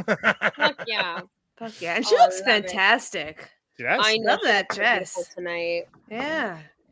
And I'm so excited that after this, she can go home and have a nap because she loves her naps. She can just sleep next to her little Oscar on her nap. Yep. Or their tiny husband. Little tiny Christopher. Her little tiny husband. Her little. She could eat some Activia, you know, get that I was gonna fiber say, going. well, she's probably already did. Keep yourself regular. Top Gun Maverick. Top Gun Maverick. Oh boy. No. Not to be confused with Top Gun Regular. Yeah. Exactly. Top Gun: The Danger Zone. And there are 130 comments, and I haven't been paying attention to them. This is basically the electric boogaloo of Most of them are negative. People have opinions. Bunch of people are like, wow, these women talking. Jesus, it's enough. Right. I do like these women. They keep talking. I will say, can I just say, it is notable when you have these kinds of streams, how much it is literally just dudes talking. So I'm very appreciative of you awesome ladies being on here and spouting your knowledge and your truth to this. Because it's really awesome to have like a gender balanced panel. It's refreshing. I know. Frankly, it is nice, and thank you for inviting us. If there's one thing I know I'm good for, it's just like talking shit. So it's Wait, can you do this as an Oscar award speech? I need the cadence. Oh my. All right. So what are we doing here? Okay. We're doing an in memoriam. Who's dying? Robert Blake? No, this is a joke. Okay. Yeah, Robert Blake died. Yeah. Is he doing? They actually doing that? Yeah, he actually died. I'm surprised they added him, considering he murdered his wife and got away. That's literally why I was like, they're doing him. Huh? Okay. And he wrote that terrible poem about tigers. Bruce Campbell gave Jamie Lee Curtis a shout out, Andy. That's all you missed. Oh man, it was a sweet but it wasn't on stream. It was just on Twitter. It was something else. Oh, okay. Bruce Campbell in the chat, give a shout out to literally everyone but Andy because he wasn't there. He took it back. I know. Bruce Campbell's like, well, now that fucking J. Andrew World that's always off topic is gone. I love the show. It's good this way. About this, then I've met. We're talking shit. Yes. Well, that could be the sequel. I'll talk to Sarah about it. We're gonna You see, the women are tired of having like a big room of people and they're just talking. Now they're talking shit. The guys left, and they're in that room talking shit together. That's the screen cap. That's a screen cap.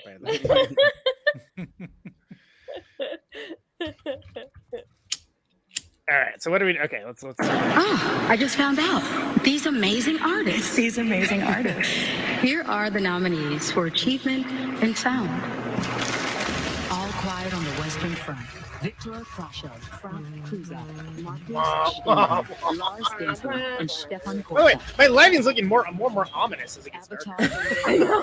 Julian I feel like I should be in Copenhagen. Widow, Dick Bernstein, Christopher Boyes, Gary Summers, and Michael Hedges. The Batman, Stuart Wilson, Let me find the Batman one. Douglas Murray, and Andy Nelson. I'd be happy for them. The Batman? I Elvis, enjoyed the Batman David enough. Lee, Wayne Pashley, Andy Nelson, and Michael Keller. Top Gun Maverick, Mark Weingarten, James H. Nathan, Al Nelson, Chris Burden, and Mark Taylor. And the Oscar goes to And the Oscar goes to Top Gun Maverick. Danger Zone! Danger Zone! Let's fucking go to the danger zone. The team behind Top Gun Maverick. Scientology will not have to kill anyone tonight. Oh, thank Yes, God. we're headed back to the danger I'm zone. not out with the clear. We're gonna live another day. It's all good. We're heading back to Yo, of course. We're gonna danger live another zone. day. I can't wait for Top Gun Xenu. It's gonna be awesome. I can't wait for all the Flying in Top space. Top Gun Xenu. They go to the intergalactic realm where L. Ron Hubbard is just sitting, hanging out, And writing impressively, 500 books. yeah, they really do go there. It's not Thank you, CGI or Academy. anything. And Real thank you to stuff. everyone who saw Well, it's because and heard this you know, film Tom Cruise is such a high level together of in station theaters. master. Thanks, guys. When they told me that the Thank you to planes, our incredibly couldn't go collaborative Zoom filmmakers, one more our time, director, I Joe said, Kaczynski, "You're out of your and our mind. producer, I could Jerry make those Bruckheimer, planes go Tom Zoom Cruise, so Tommy many more Harper, times." Chris McQuarrie. Yeah. Thank you to the I sound knew artists to who level shared this them award with down us so at you can hear Caliber people Sound, talking. Bjorn, Chris, Gary, and at Twickenham and Soundbite Studios in We've London. established that map. Thank you to our families, Mom, Dad, When Julie, the U.S. Adam, military said Aiden, turnout Zach, or enlistment and rates were low, we knew there was only one thing we could do. We needed to bring back Top Gun. Well, that was graciously short. You know, yeah. Thank God. Thank God.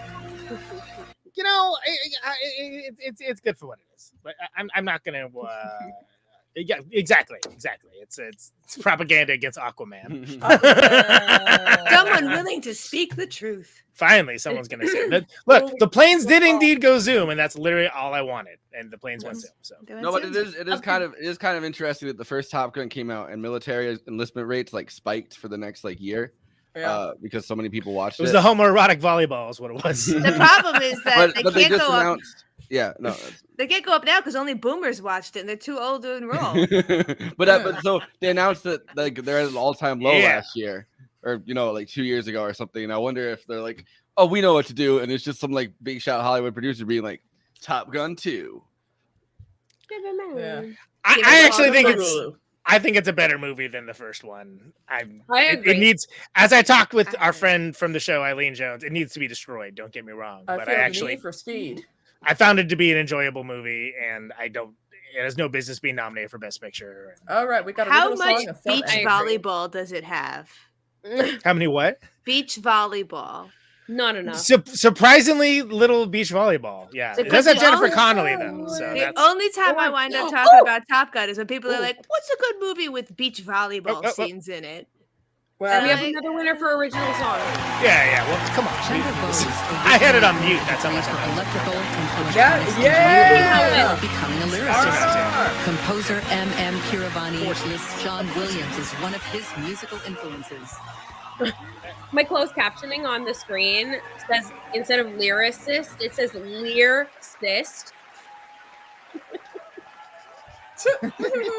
Gotta like pop the those. most, they're like, this is the first award for this lyricist. Thank you, Academy.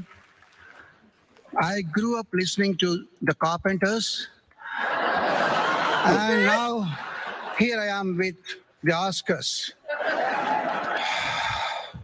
There was only one wish on my mind. So was Rajamouli's and my family's. RRR has to win. Pride of every Indian. I think everyone should have to sing their acceptance speech. Put me on the top here of for the world.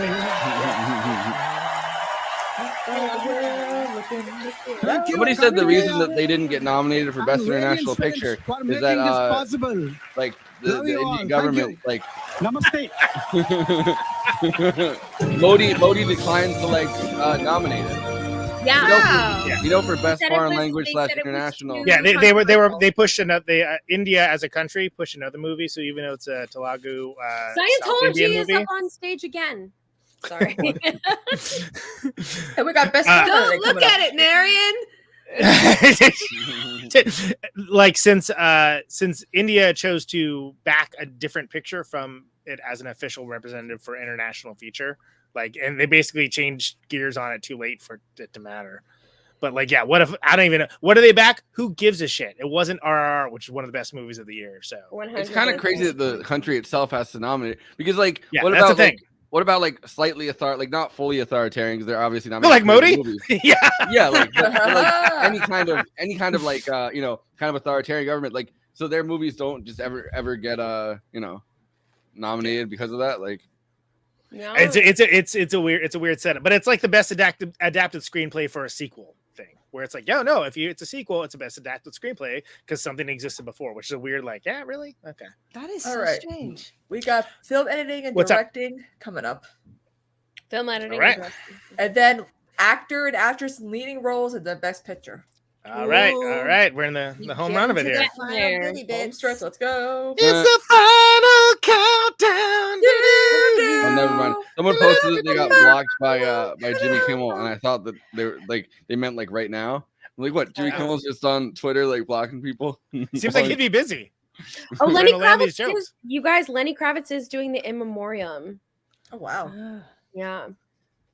Okay, who's still alive? He's sexy for the In Memoriam. Check. Donald Trump in the In Memoriam. What did I miss? This has been a long stream. For his role in Home Alone 2. Exactly. Yeah, exactly. Or the episode of Fresh Donald Prince Trump. of Bel-Air. Donald Trump, star of Home Alone 2, The Apprentice, and nothing else. Hey! He did that softcore porn. No, it was hard. Oh yeah. With the one Dude, where it's so crazy. It's so crazy that that guy was our president for 4 years, and man, and rode in on a wave of just like batshit insane zealot like evangelicals. Like they're like, yeah, that guy, that's our guy. The guy who motorboated Rudy Giuliani in drag. That's who we want as our it's cool when he does drag. They're gonna send Rudy Giuliani to jail. They're gonna send Rudy Giuliani to jail because he like tries to get out of a subpoena or something by dressing in drag, in that same drag costume. And they're gonna be like, "This is Tennessee. You can't be doing that," and throw him in jail. Oh my god. That'll be funny. Ray Liotta, man. I can't believe Ray he lost Liotta. this Oh, yeah. year. Sad So he never got his due at the Academy. I know. He was so Cocaine sweet. Bear should have been his movie. It should have been his swan song. I'm yeah. surprised he never got. He didn't get. I mean, he literally is like the lead in Goodfellas, and yet. I wish I knew what happened between him and Scorsese though. Like, I don't know. There was some kind of bad blood that I think, or And now we got bad blood. he like invited literally everybody who's been in one of his movies to The Irishman except Ray Liotta. Like, it made a very public spectacle about it. Like, here's everyone that's gonna lose to not to. Oh, wait, no, that's not. This is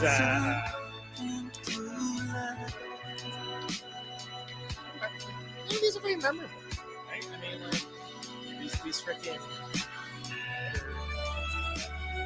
Jean-Luc Godard. Wow! Breaking news.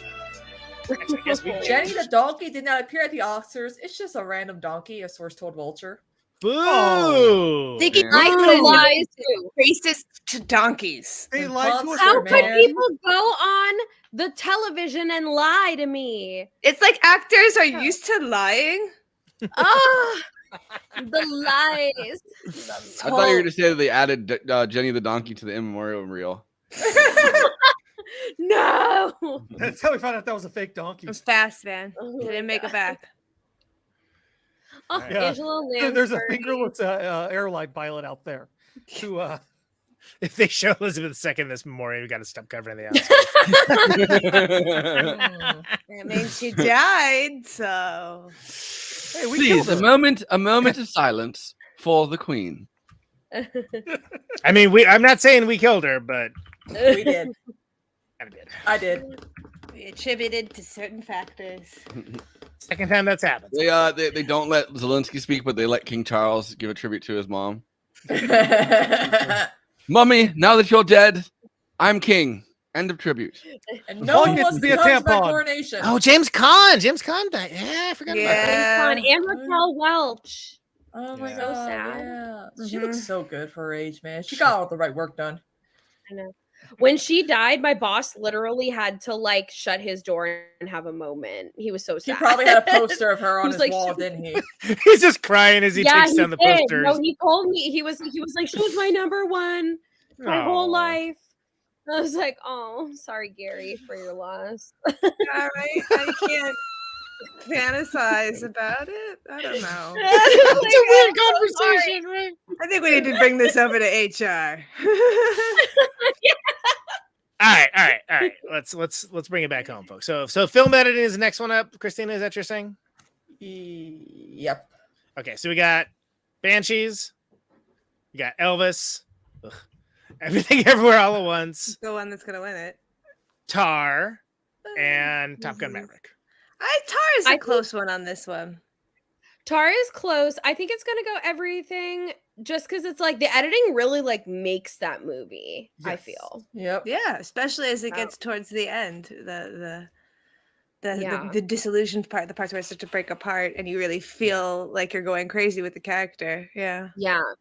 Yeah, the editing is just so tight with the fact that they just kept doing so much, and you can still follow it. Like that's the thing. Like like the editing was thought out well enough to actually like follow what's happening. It's not like those people who are like trying to rip off Greengrass films and making shaky cam a thing where you don't understand what's going on. Right. Yeah. You know, it's as chaotic as that kind of filmmaking, but at the same token, it has this way of clearly able to follow it through the chaos. And I think that's truly, that is what storytelling is. And that's something, I always look for is like, how do you visually storytell? And yeah, that editing and that it's just, I mean, as great as some of these other movies are, that they don't rely on editing for that part of storytelling. Yeah. I agree. Very well said. Yeah, I absolutely 100% agree with all that. So I got Everything probably winning at least 6. Everything Everywhere All at Once is the favorite, with Top Gun Maverick close behind, and everything else pretty far behind that as far as the betting odds, which I just looked up. You've seen Top Gun Maverick. Would you say that like the editing has helped? Editing's great. Those action scenes. I mean, you have to edit the planes to make them look like they're zoomier. Thank you, Lydia Tarr. My new favorite Twitter account. Yeah, that Twitter account owns, man. I love it so she much. really has a lot of opinions. It sure does. Tar's all over Twitter. Shocking no one. So shout out to the Tar Twitter. I like when she talked trash on Zimmer. I was like, that's right. Get him. Get his ass. Yeah. So I think it's going to be Everything Everywhere All at Once, but this could be another. This could be another Top Gun. It should be Everything Everywhere All at Once if it's between those two, though. Yeah. Elvis, there's a lot of edits, but it's like it's incoherent. It goes back to what I was trying to say. Like those people who are like trying to, they can't tell the story. They're just doing it for flash. Yeah. We got Zoe Saldana and Sigourney Weaver. Okay. I'm here for that. I'd be for that. Yeah. All girls. Telling process. Editors have to comb through hours and hours of footage and decide which takes make the movie and which wind up on the cutting room The only editor here is left. And whether working with a massive machine like this one or he's gonna show up on stage. He's gonna win. That's it. That's why he matters. Translating time, rhythm, and performance. I didn't even think he was nominated. Into a compelling story on Way to hide it. Here are the nominees for achievement in film editing: The Banshees of Inisherin, Mikkel E.G. Nielsen, Elvis, Matt Villa, and Jonathan Redmond. Paid by the editor. Everything, everywhere. God, you're so cool. Everywhere. Tom, Monica Vini. Good. Yeah, there's a beach scene, no volleyball, just Top football. Gun Maverick. Yep. Eddie Hamilton. More American that way. Yeah. Oh, they're playing football. I forgot. Apparently, I don't remember what was the playing game too. And Jennifer Thomas. And the Oscar goes to Everything Everywhere.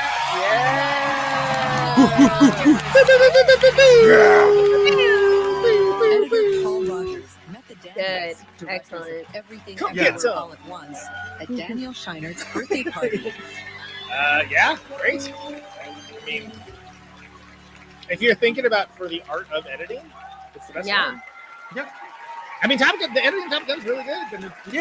But like I said, very specifically, it doesn't make the movie. He's a very handsome film editor. Good for Yeah, him. the editing really serves the story in a way that the other one does not. This is too much. This is my second film, y'all. This is crazy. I have to thank my wife, the most incredible woman in the room. She's married.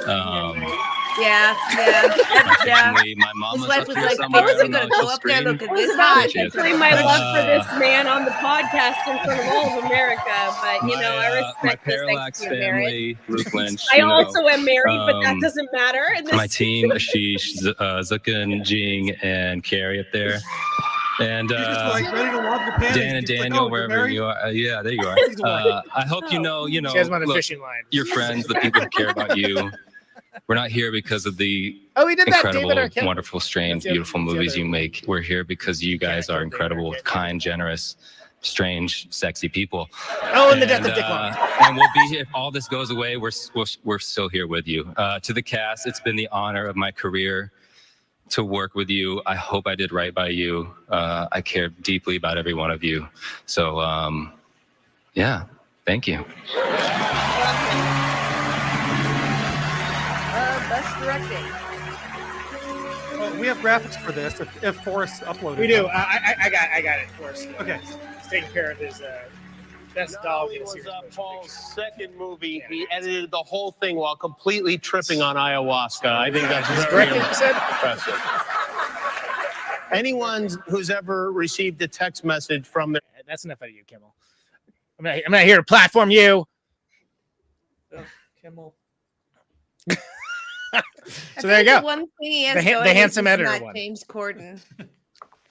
True. Well, that guy. Like, that's about it. The worst. All right, so for directing, we got Banshees. So Martin McDonough for Banshees. He's been nominated for nominated for 3 Billboards, and I think in Bruges maybe 2. I think he's maybe got writing for that. Anyway, he's been nominated before. Daniels for Everything Everywhere All at Once. Spielberg for The Fabelmans. Okay. Todd Field. Mhm. And Ruben Östlund for Triangle of Sadness. It's the Daniels. I think it's the Daniels, but if the Fableman, if Spielberg pulls it out, that would be the other one. I would say the Banshees have a better chance. Then Spielberg doing a autobiography about movies? I will lose all faith Yeah. in the concept of faith. There's still a lot of boomers in this can't world, my friend. entertain that thought. Yeah, I get I'll it. just fugue out. I'll just be like, "Oh, watch another split happening in front of you." I'm already done with my old person wine. I can't have any more upsets. I don't have the liquid. I don't have the liquid. You took care of that early on, didn't you? Yeah. I killed it in like hour 2. And I was like, I didn't Yeah, even and the wait problem for is the store that you controversial. buy it from closes early because it's for old people. Exactly. There's only 17 more hours to go. All right, so they're doing the nominees. It's the same Triangle of Sadness. I think the only real, so it could go Todd Field. That would be a pretty big upset. But I think the only other upset. would The be Oscar goes to Everything Everywhere. Hold on, here we go. I got it. Best director. Oh, what a picture! Oh, Stephanie. What a picture! Met while studying at a It kind of has the same vibe as Hopper from Stranger Things. Yeah, I agree. Nice. I love these little guys. Oh, Fantastic. babies. Oh my God. Thank you, sir. our fellow nominees, you guys are our heroes. This is weird. We want to dedicate this to the mommies, all the mommies of the world, to our moms. Specifically my mom and dad, Ken and Becky. Thank you for not squashing my creativity when I was making really disturbing horror films or really perverted comedy films or dressing in drag as a kid, which is a threat to nobody. Yes, bitch. Yeah. Yes. Yeah, thank you to everybody who worked on our movie. I know every director agrees with me when I say a director is nothing without their incredible cast and crew. This is my family, my friends. If our movie has greatness and genius, it is only because they have greatness and genius flowing through their hearts and souls and minds, and they gave that to us, they gave that precious gift to our film.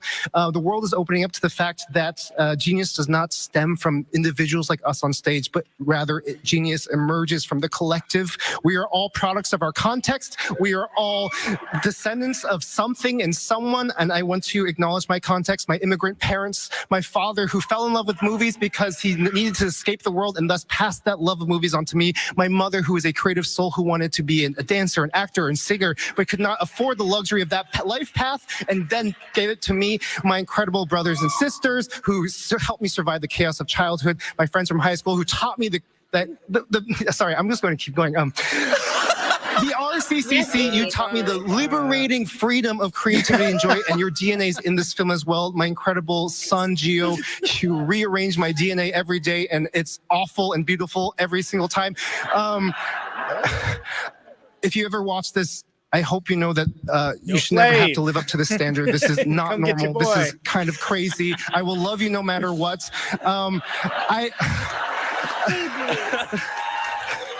Let's hear for moms, everybody. Yeah.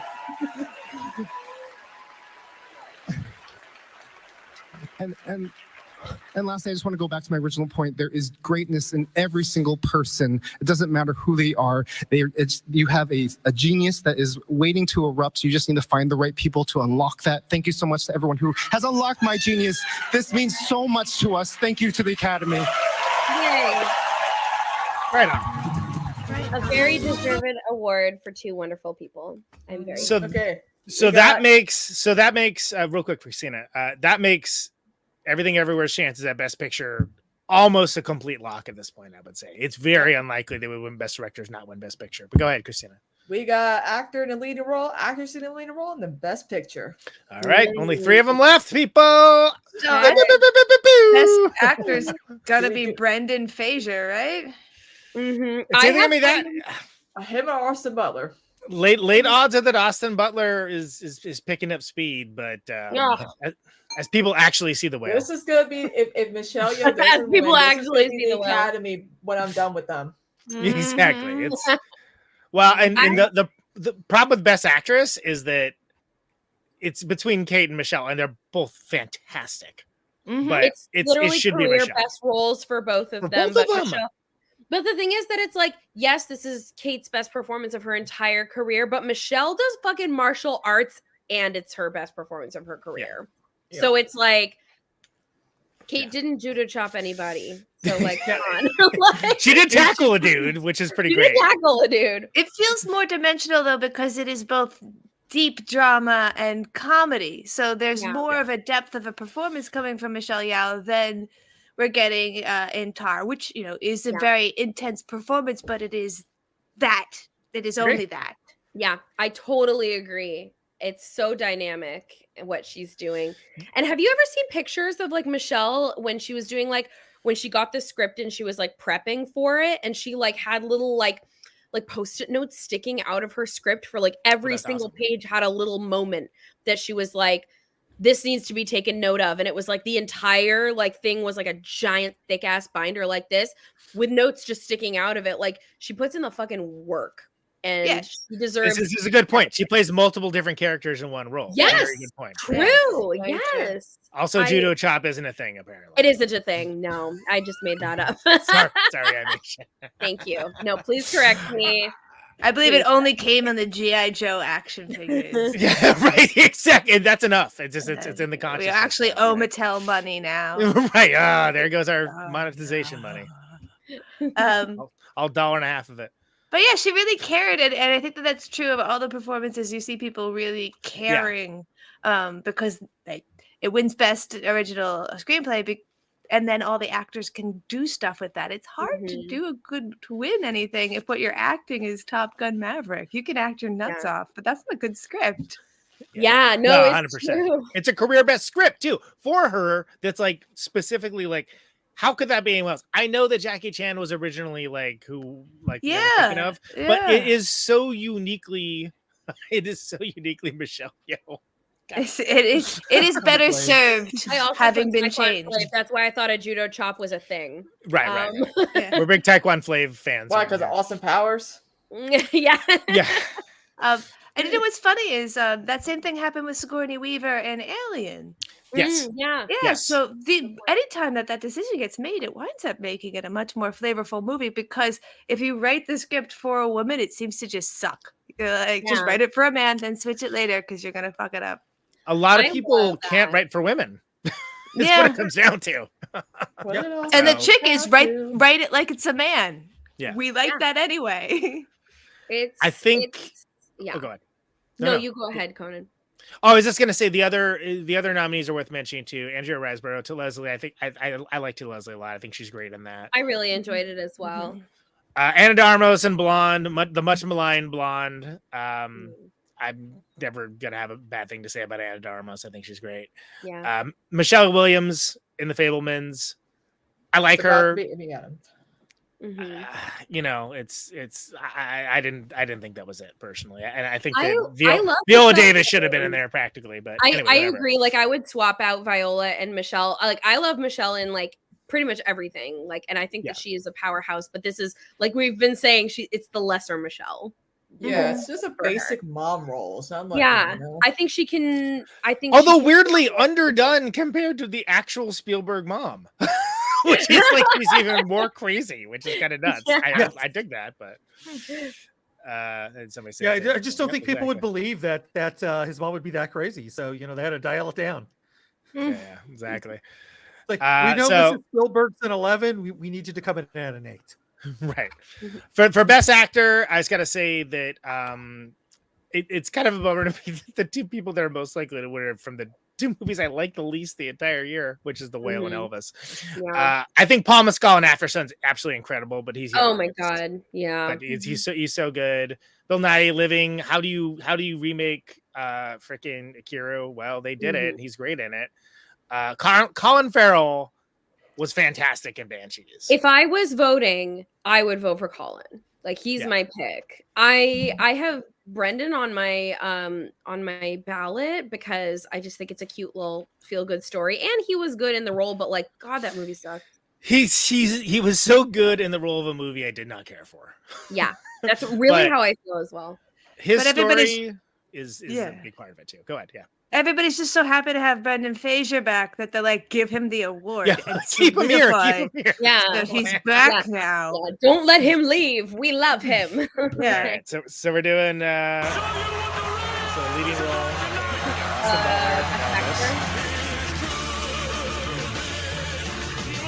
I'm so annoyed at the Austin Butler. Not because I don't like him, but because he has time and he'll have better roles. Like in Dune too. Yeah. Dune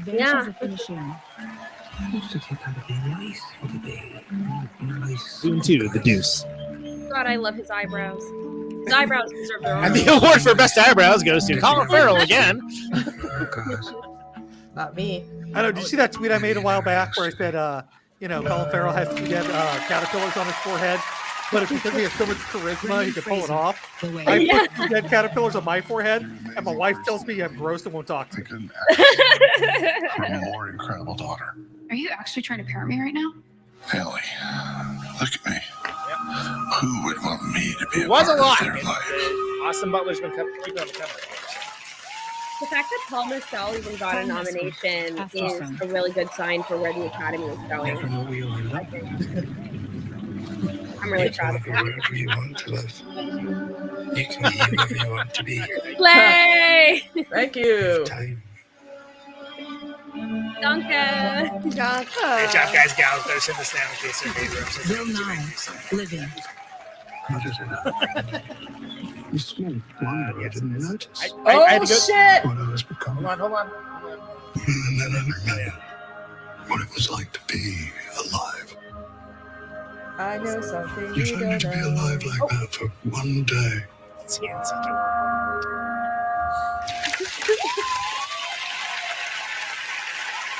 I know something you Still don't not know. as good as the Chinese title. My whale man. And the Yeah, Oscar goes to All right, here we go. All right. Goes to Brendan Fraser. Brendan Fraser! See, now two people who were in Encino Man won an Oscar tonight. Yes! That's true. Interest in acting. Coincidence? No. No. Performance of the that is the musical one I Oliver. get. I love Brendan. Good for him. Yeah. Hold He's on. going to be in a Scorsese movie coming up. Oh. Okay. I'm excited to see that. I'm actually excited to hear what he's got to say about this. Me He's too. another one that It's gonna be sweet. Get ready. Oh, I don't think we have a Brendan Fraser one. Oh yeah, the guy that was most likely to What do you mean? I made one. So this is I what sent the it to you. I don't see it in the folder. Oh, my goodness. Okay. No, I just, see I Austin thank Butler, the Bill Academy for Nighy, this Paul honor Farrell, Paul and for our Mescal. Studio A24 for making such a bold film.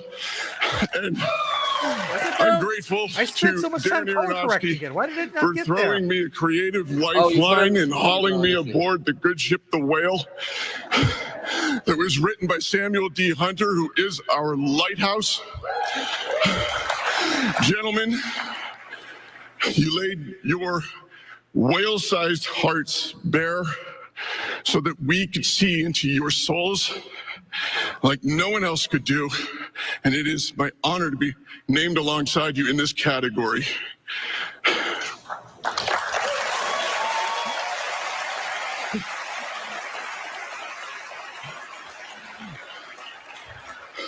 I want to tell you that only whales can swim at the depth of the talent of Hong Chow.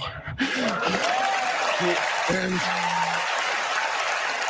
I started in this business 30 years ago, and things, they didn't come easily to me, but there was a facility that I didn't appreciate at the time until it stopped.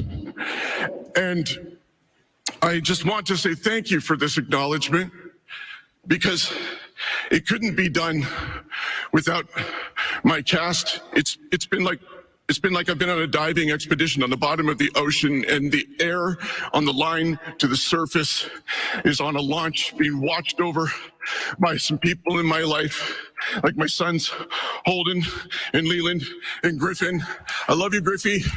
My manager Joanne Colonna, Jennifer Plant, and my best first mate Jeannie. Thank you again, each one and all. I'm so grateful to you. Good night. Good for you, Brendan. well, there you go. That was very nice. So I was curious about the director of Encino Man, since we're thinking Encino Man people are going to be having to come back, and he directed Codenamed The Cleaner, The Man, and Flubber. So I'm looking forward to his Flubber, no. best director nomination coming up. So he hasn't done anything since 2007. The YMS streamer just happy Austin Butler. Oh, they're just popping. They're just popping right into Best Actress. They're like, we've got 4 Yeah, minutes. yeah, oh yeah, yeah. We gotta wrap it up. Womp womp womp. Let's Well, go. that's kind of one of the reasons why I fast tracked us talking about it. But yeah, They better not cut off Michelle when she wins. Oh my god. She could kick their fucking ass. Yeah, she could. exactly. They wouldn't dare. You belong. People love you. They want you. Just that alone. And it's worth anything. Andrea Riseborough to Leslie. Mark Maron. If I see that Michelle one, you're gonna see the biggest smile on my face. That's how you know. Be a good mama. By the way, they gave both Daniels the best director. How what do they do? Do they just split it? Like, is it like Daniel Kwan Thursday to Sunday? They pull up King Solomon and they just like cut it in half.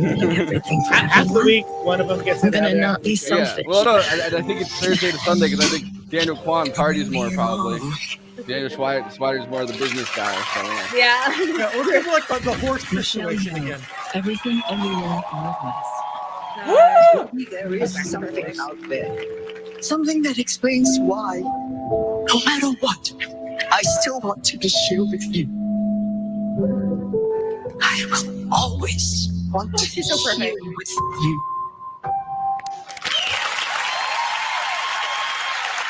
I hate hearing that because then I feel like another tear is coming into my eye. I know something you don't know. Okay, all right. Hey, all right. Enough. Stop it.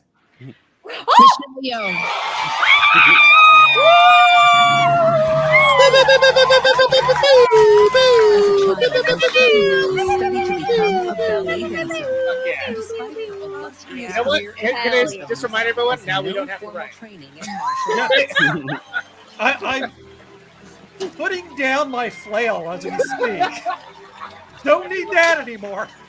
Put your right here down. Oh, I love her. Oh, I'm so happy. Oh. I forgot to check to make sure there's no cats in the room with me when I threw that. Oh. No cats. No cats. They're all upstairs. Awesome. What do you mean it's lame, Brad? What the fuck? Lily had a friend bitching about Michelle Yeoh winning. Thank you. Thank you. For all the little boys and girls who look like me watching tonight. This is a beacon of hope and possibilities. This is proof that dreams dream big and dreams do come true. And ladies, don't let anybody tell you you are ever past your prime. I love that it's an entire cast of just like actors that never got their due at all. You know what I mean? Like, yeah, you're right. Yeah. Oh, so beautiful.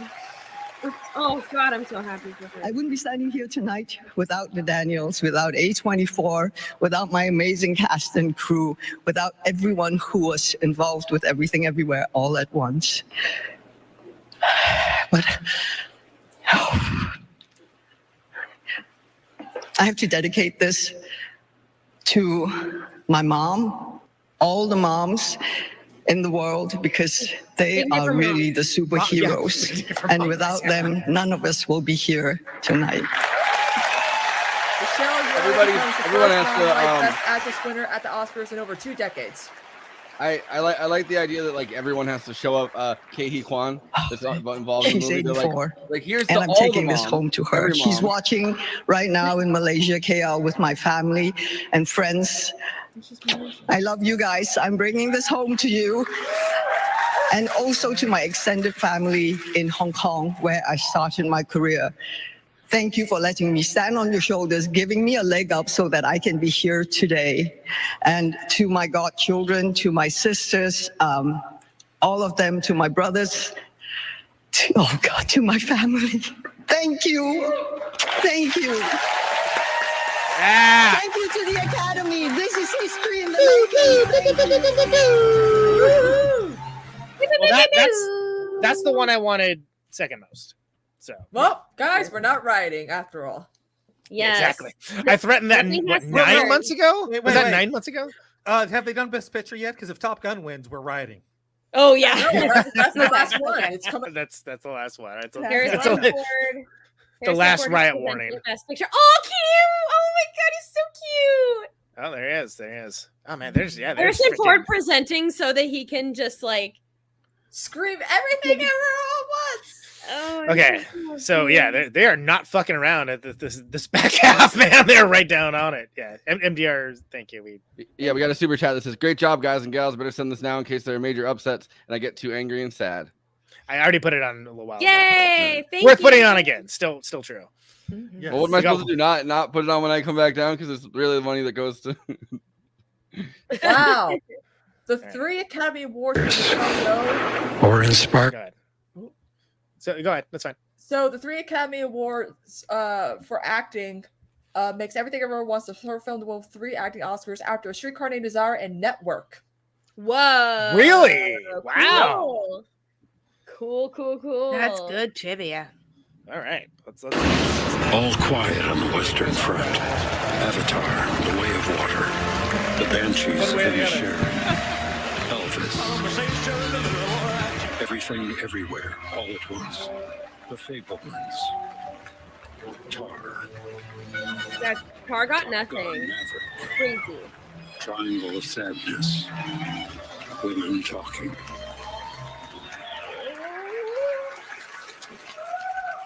And the Oscar goes to Wait for it. Everything, Everywhere.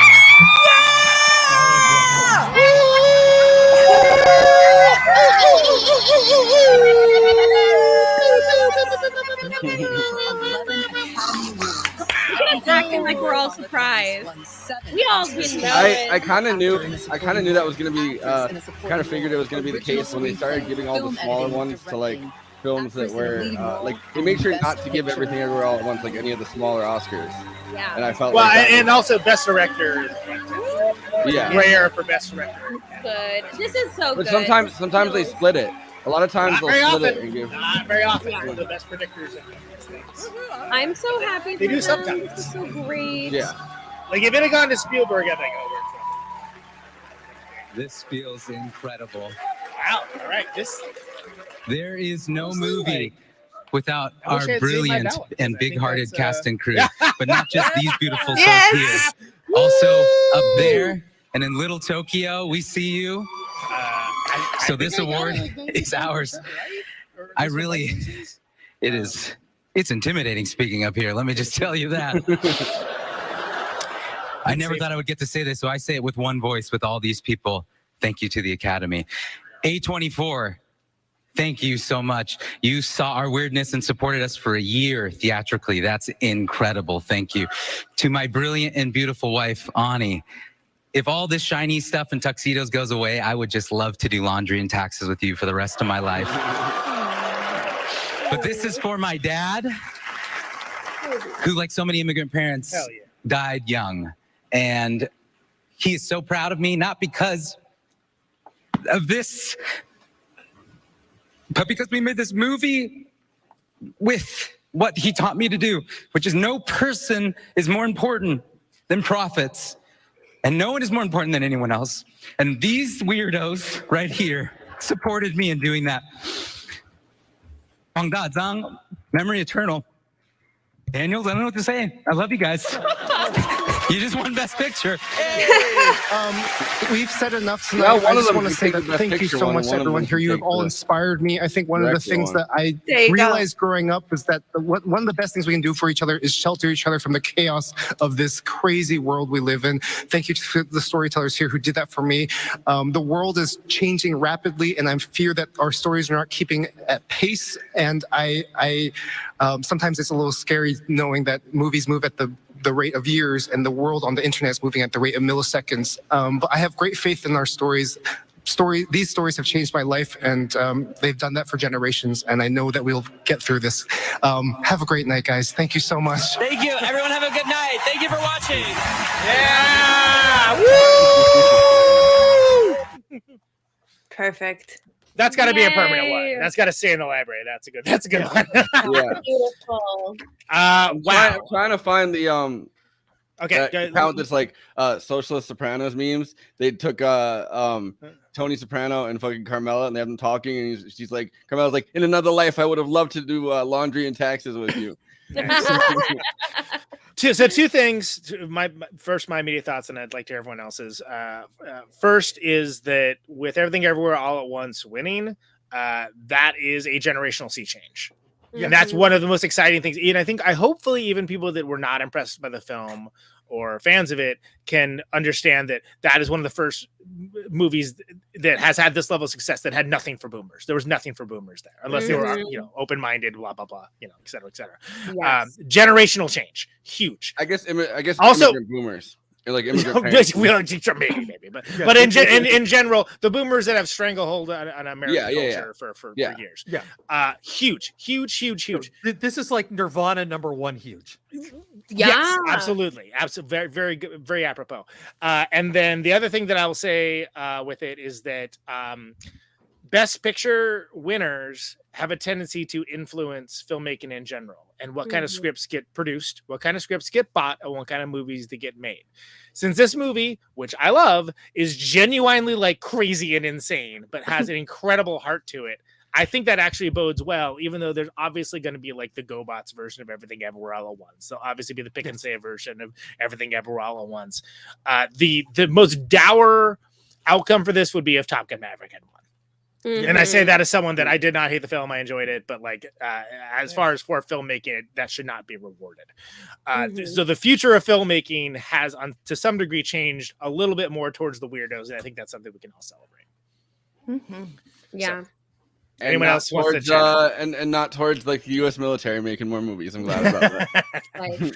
Yeah. So let's pass around. Lauren, you want to go first here? Yeah, no, I totally agree with you. And I think that when I started to see a shift in Hollywood, it was when Parasite won for Best Picture. And I was just like, please don't let this be a flash in the pan. Please don't let this be lightning in a bottle. Like, we really need to see something more. Like, we need to see films that challenge people intellectually. And I think one of the things that we've really struggled with as just like a movie going society in the last couple of years is that they keep trying to pitch us these like lowbrow, easy money maker sort of things, and thinking that they're like, we can just create this like cash cow that just keeps going and going and going. And now we're starting to see that it's like, no, it doesn't have to be like that. You can have international film with subtitles and people will come and see it and they will be obsessed. You can have these like cuckoo bananas fucking multiverse movies with like a diverse multicultural cast and people will show up for it. Like, the fact that these things are signaling stuff in the future makes me feel really good that like Parasite winning wasn't just a flash in the pan. Like, this is the future. And I'm really excited for what that future is going to hold. And I cannot fucking wait to see what the Daniels are going to do next. Because if it's going to be as crazy as what we've seen from them with this movie and then also Swiss Army Man, like, I'll be a customer for life. Yeah, these guys just got the keys to the Volvo. You know what I mean? Yeah. It's like, whoa, okay. Like, you can make anything you want. And yeah, I'm really happy. And there were a lot of films tonight that like didn't get any love that were exceptional films, and that's okay. It doesn't make them any less exceptional. Tar was amazing. Banshees was amazing. Like, awards don't mean shit. Yeah, it was a good year. It's just rough. Yeah. KT, what are your thoughts? Oh yeah, definitely piggybacking on that. I think when you saw Parasite win, not only was it a foreign film, it was a horror film. And so then you started to see the legitimacy of the genre of horror for telling a deeper story. And then you start to get things like Get Out, and it builds and builds. And so those get greenlit. And ironically, someone earlier had mentioned the comparison between Rick and Morty and Everything Everywhere All at Once. And I think there's definitely a chip on the shoulder for your Rick and Morty people because it is animated. And there's a lack of legitimacy for feeling deep stories in animated genre. And I think that if we're going to embrace Everything Everywhere at Once, we're gonna see a turn towards your Adventure Time, your Stranger that are, if you've watched it, if you've sat down, you've watched Steven Universe, you've seen a Cronenberg episode where everyone's fingers turn into cats, but at the same time, you're also then crying because you're like, wow, I do feel that way about my mother. Like, holy fuck. So maybe we'll start to see both of those things start to come out of this, and we might see more legitimacy. Even BoJack is another kind of thing where, like, you're going to have deep questions, deep feels watching a horseman. The Rick and Morty people are also probably extra bitter because that's not really, continuing. Yes. Did you say horseman? Horseman. Did somebody say horseman? Did somebody say horseman? Or even like Tuca and Birdie is another example of kind of this absurdist world that builds around more millennial questions about who we are and why we're here. So, I like rotoscoping for that fact. So maybe we'll get some more rotoscoping. Maybe we'll get some more anime who knows? I'm here for all of it. It's very it's very exciting when the Oscars go to something like this. Absolutely. Andy, thoughts on the Oscars, reactions? Yeah, you kind of took a lot of my thunder on this with talking about generational change. But no, that's why I went completely first. Yeah. Take it away from you. No, I just to build on it though, truly this I remember like when Nirvana hit #1 and just that, what kind of a sea change that was, because the 80s, like people don't remember how nostalgia the music was going through that. And it's very much the same thing with film for the most part. And did half the Nirvana film or fans stop liking them overnight? Because that's what I assumed happened. They're just like, they're like, if you're talking about people that were only into it like from the Sub Pop stuff, well, yeah, but like it's the I was into this earlier kind of people, like the proto version of it. It was like the OG version of that. And they were idiots too. Yes. But they also have, but the thing is like, truly Parasite was the Pixies of of this metaphor, if we want to kind of continue it. We got our man Bong Joon-ho up there right there. Look, he's on the top. Yeah. But no, and it really, like I said, it is a very seismic thing. I truly do wish that Scott Pilgrim got this, kind of love. But I'm so glad it is Everything Everywhere All at Once. That's the one that broke through, because as much as I enjoyed Scott Pilgrim, like Everything Everywhere All at Once, like as a parent, like I've never seen a film express a love for a child like that movie. Hell yeah. Well said, Andy. Mm-hmm. Christina, dearest Oscar crisis manager, my partner in crime, this particular criminal enterprise of covering the Oscars. Hey, this is our criminal enterprise. We're gonna cover the Oscars on a separate stream. What are your thoughts? Lay it on us. Yeah, well, I mean, this Academy Awards season was quite, really quite good. A lot of good films. Some films obviously shouldn't have been nominated for certain categories, and some people should have gotten nominated for certain things. But yeah, I was pleasantly surprised. I guess everything was gonna win like 6 or 7 awards. There we go. I wasn't quite ready on it. Don't worry, Katie. Tony and I are making an Oscar for you. Exactly. Yeah, I mean, there wasn't really like major upsets or like anything weird happening or inappropriate happening during this. It was a pretty tamed down awards show this year. Yeah, nobody physically struck another human being. Yeah, I know. Though, did you guys pay attention to Angela Bassett though? When she lost, she didn't even stand up and clap. Apparently. Jeb Bush could have been there to ask her to clap. Please clap. Yeah. But I mean, I do feel like, there are people out there who are like, I didn't understand everything for all at once. I'm a simpleton. I have to be told what's going on. No, you don't, you simpleton. That's the beauty of film. You have to be challenged. You have to, you got to experience some type of joy and creativity for once. You can't just, people like, too many people in my Twitch community are like, I don't understand these like crazy films where things are like weird and you have to like think. And I'm like, well, that's the beauty of art and entertainment. You sometimes you have to think. Sometimes you have to implement your critical thinking skills.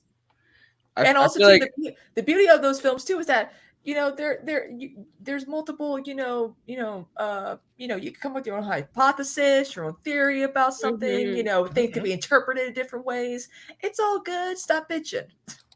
I feel like two separate groups of people that like you're talking about in the same thing exist. Like one, the people that are like, oh, I want films explained to me that don't understand Everything Everywhere All at Once, and then people are like, oh, that's too simple of a story. And in both cases, it's people that can't experience joy, like, which is kind of the funny core between those two groups of haters. It would appear to be so. And then, of course, last but not least, Forrest, it's your show. You missed your own category because you're being a good dog dad. Yeah, So, it's really funny that Audrey got up at the exact same time that we would usually be ending the show because of the time change.